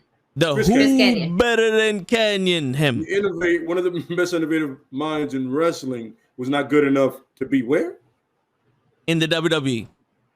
No, Cena's not good enough to be in the WWE. I'm just saying that there's more merit when Hogan says something. All right, listen. Fuck this Hogan shit. Let me just clear the air right here. Go ahead. I had to pick between Chris Canyon, right, and John Cena to do a match with anybody. I'm going with Chris Canyon because Cena's not better than Canyon.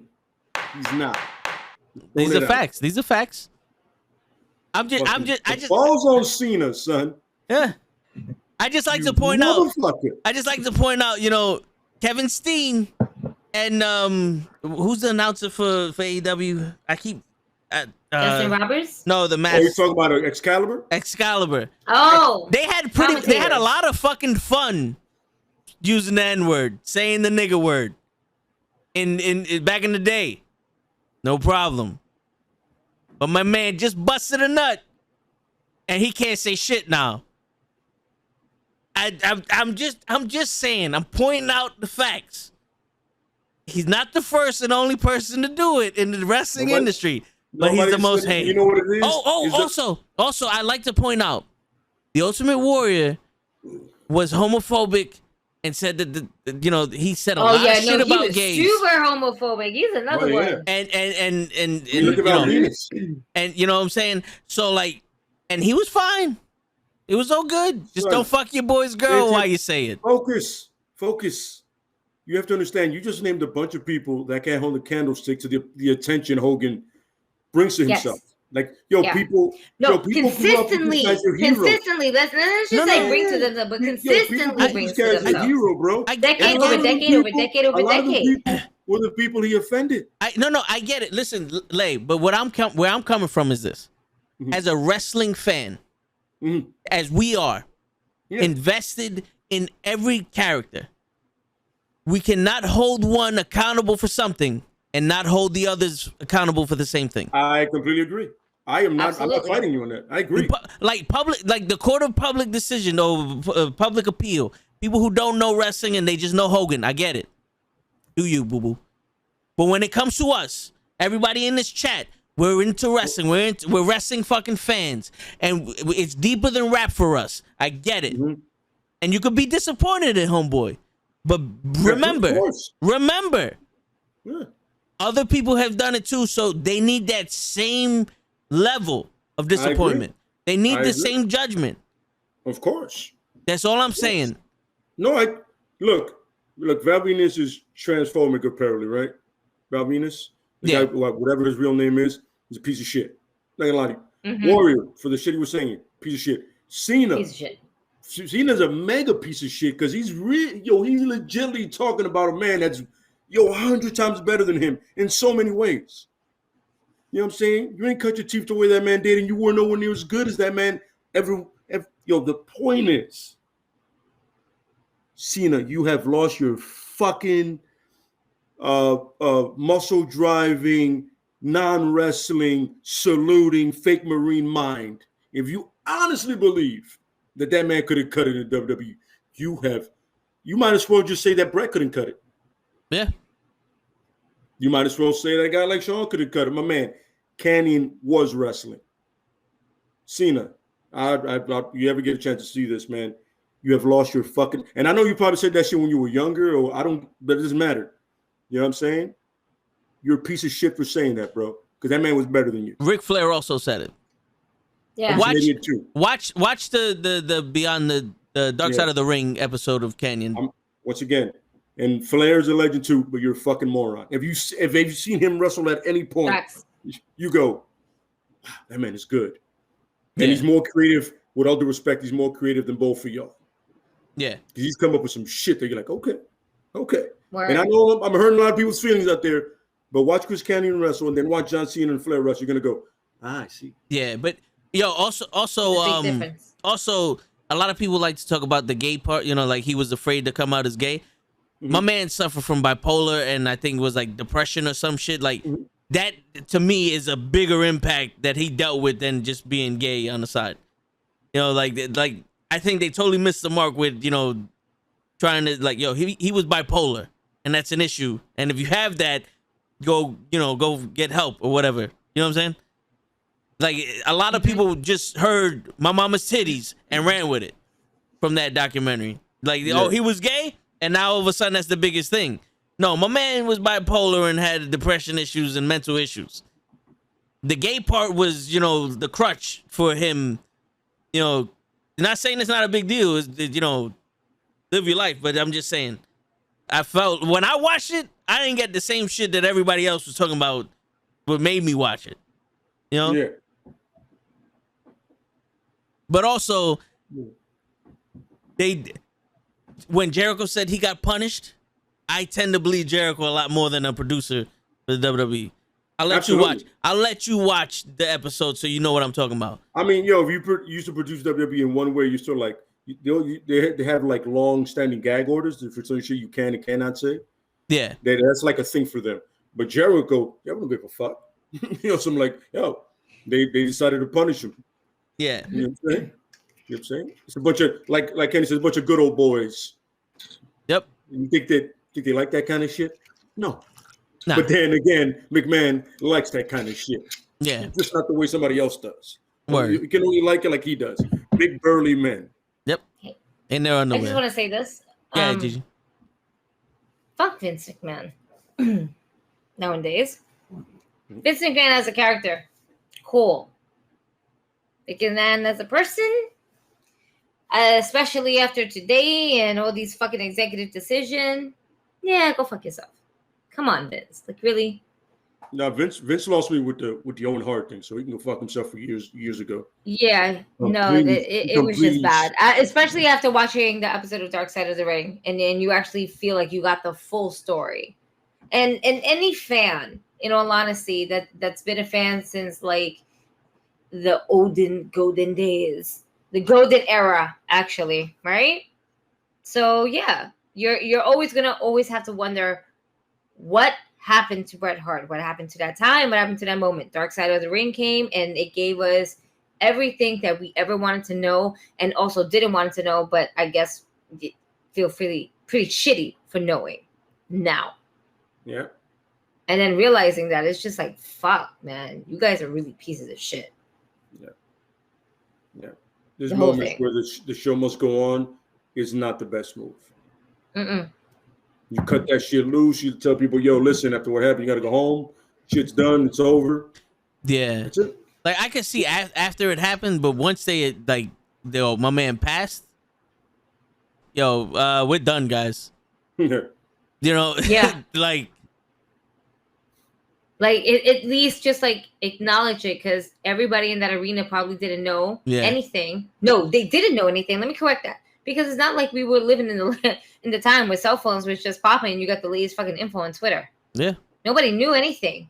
But everybody knew in their gut something just fucking happened and it doesn't look good. It would have been the smartest move to go ahead and not only just hate it on commentary, because the only people that heard it was the people that actually watched it on TV, but just to have Vince McMahon come out and he's just literally talk to the fans. He's like, I am here to bear unfortunate news. I mean, they made it a point to have somebody announce that we killed Saddam. This is so true. This is very true. It's true.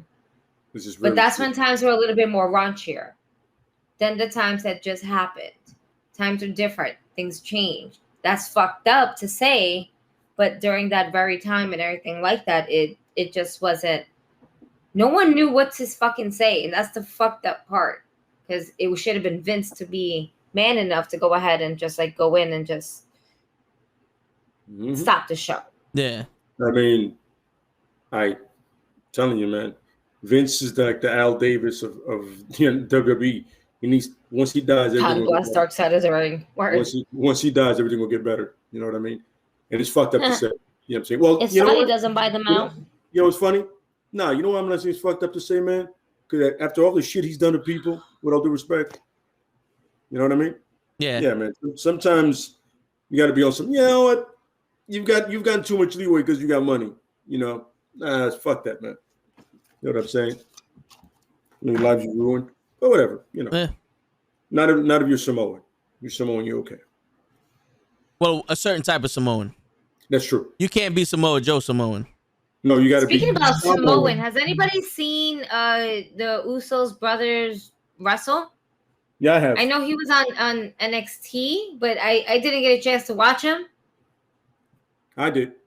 Was it on Halloween Havoc or the following week? The following week, I believe. The following week, right? I believe the following week. Yeah, it was he premiered the following week. You know, I'm still kind of watching Halloween Havoc, and I'm just like, oh, okay. So, Dakota Kai is the only thing that's interesting to me right now, and Raquel Gonzalez. Let's continue this feud. I like this. Thank you.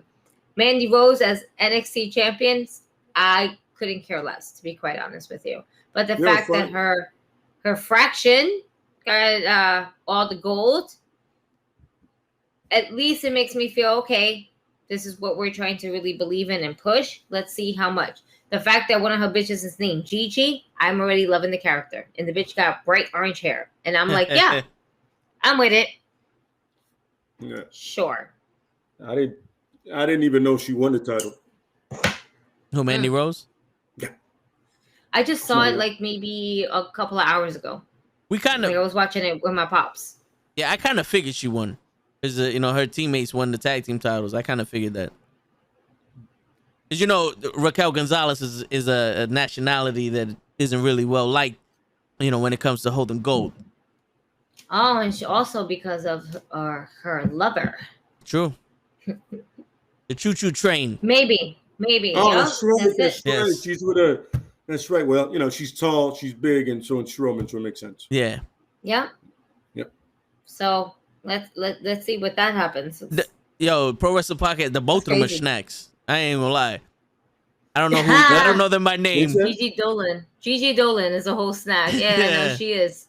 She comes out with this black rose, like I'm gonna tease you, type shit. And then we got the guys from UK, like drooling over that new NXT tag team, which is the tag team from Imperium. Oh, the Imperium. The Imperium are tag team champions, and they won it, I believe, at Halloween Havoc, which is the same time that these girls won it. So they're like, "Oh, watch us in the ring, and we'll watch you." Yeah. It's funny; they're two toxic. guys. So they're toxic. What they're doing is they're toxic ass bitches. So they're basically being all these Instagram bitches in a promo.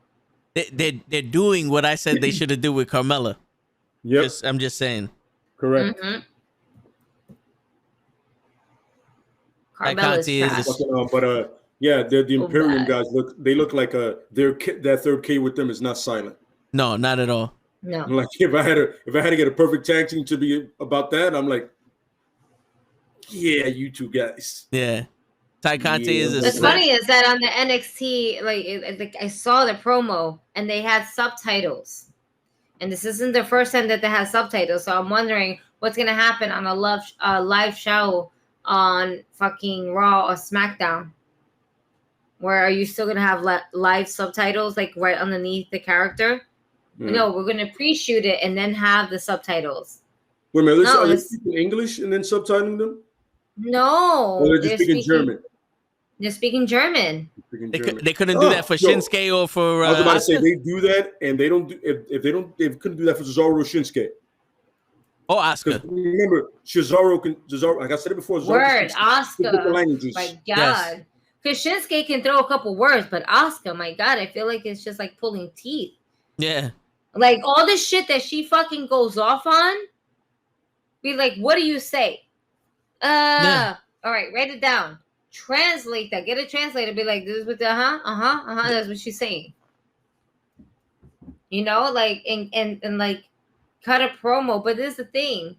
It's difficult to do it on a live show with audience. You can't put subtitles underneath it unless you're gonna put it on the Titantron. Yeah. I'm pretty sure that shit is just like warm up shit down there. If they promote them, they're gonna shit all over them and send them back to UK. Oh, they're not gonna promote them at all.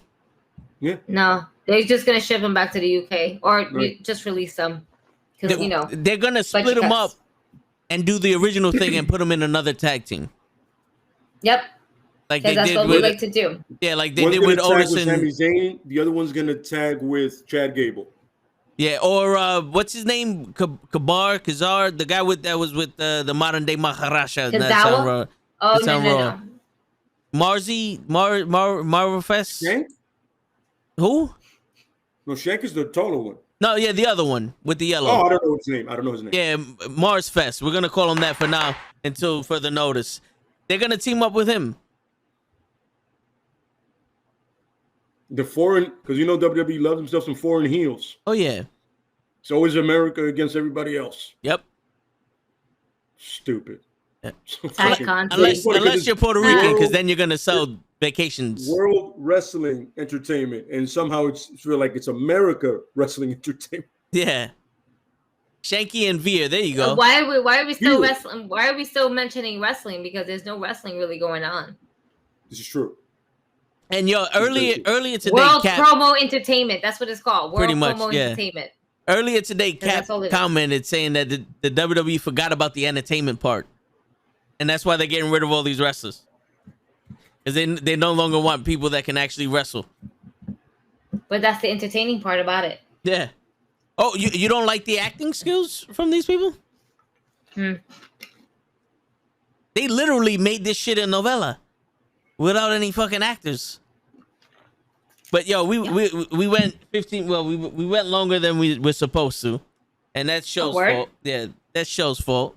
So you know, right. we'll do the. We like to shoot the shit. This is true. We'll do the closing arguments right now.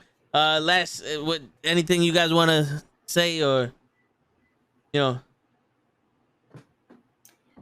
like, subscribe, show to a friend, share it to a friend. GG for the win _. You got the Knucklehead _toe, right? You have a lot of underscores, bro. I kind of sometimes lose track on different. But you know what? You can promote your own shit. Yo, we promote it all though at the same time. The fucking links are down in the fucking description. Word. So that's it. Yeah, go follow the links. Go follow the links. The go 9 follow steps. Us on IG. Yeah. We're here. We do this shit every Thursday. You know what it is. Word. It's that time again. That's on right. Thursdays. Let's fuck it. That's it. We love wrestling. This is what we do. That's right. Shit. So you can hear the passion that comes through. It's so smooth, and yet we go off the rails all the time. We have subjects all the time. Yo, we had plans. But that's what makes all of a sudden us fucking great. And that's absolutely. Between the rants, the yelling, the disagreements, the agreements, and then the comments from the wonderful people that show up from the beginning and stay to the end, that come in the middle and stay to the end, that come here for 5 minutes and be like, fuck y'all motherfuckers, and leave all of a sudden, and we don't know. Sometimes that shit happens. Yeah, we don't fuck with y'all. But the fact that you actually came on, showed with us, chilled with us, participated, go for the win with us. This is what we do. This is what we do. That's it. Every Thursday, 9 p.m. Right here on your motherfucking YouTube channel. That's right. And other social media shit. And just in case if y'all didn't know, you go to Gigi's Instagram. She has a link tree there, and she has merchandise. If you see the cup that she's drinking out of, you can get a shirt. You can get a cup. You get a cup, a hoodie, all that stuff. Yeah. We got stickers, we got shirts. You can get Kenny the call up. Same thing. That's right. Wrestling podcast himself too. True. Pooty. He reviews videos. You know what I'm saying? Music videos. Yep. Yeah, follow Pooty the whole thing. And Sunny Art makes some sick ass drawings. So follow his ass on Instagram. My man. His shit is fire. Yo, he did a drawing. Spider-Man versus Miles Morales. They were like face to face. They're dope. Yeah. Fucking dope. He did Show Nuff's drawing. The Show Nuff picture behind him. Yeah. Sunny did that one. I got one of his shirts. It's like a outer space girl type of shit. It's like fucking dope as hell, man. Oh yeah. It's really, y'all really gotta check it out. Yep. Hey, support us, we support you. That's it. It's all one wrestling community. Let us know when and where, and we're there. I was thinking about having Pro Wrestling Podcast on next week. Sure, that's. I was gonna hit you. I was gonna hit him up. There you go. Let's do this. Yeah. Let's do this. He did an interview with a heel. Now, I'm not familiar with him, but it's hilarious because he was heel character the entire interview.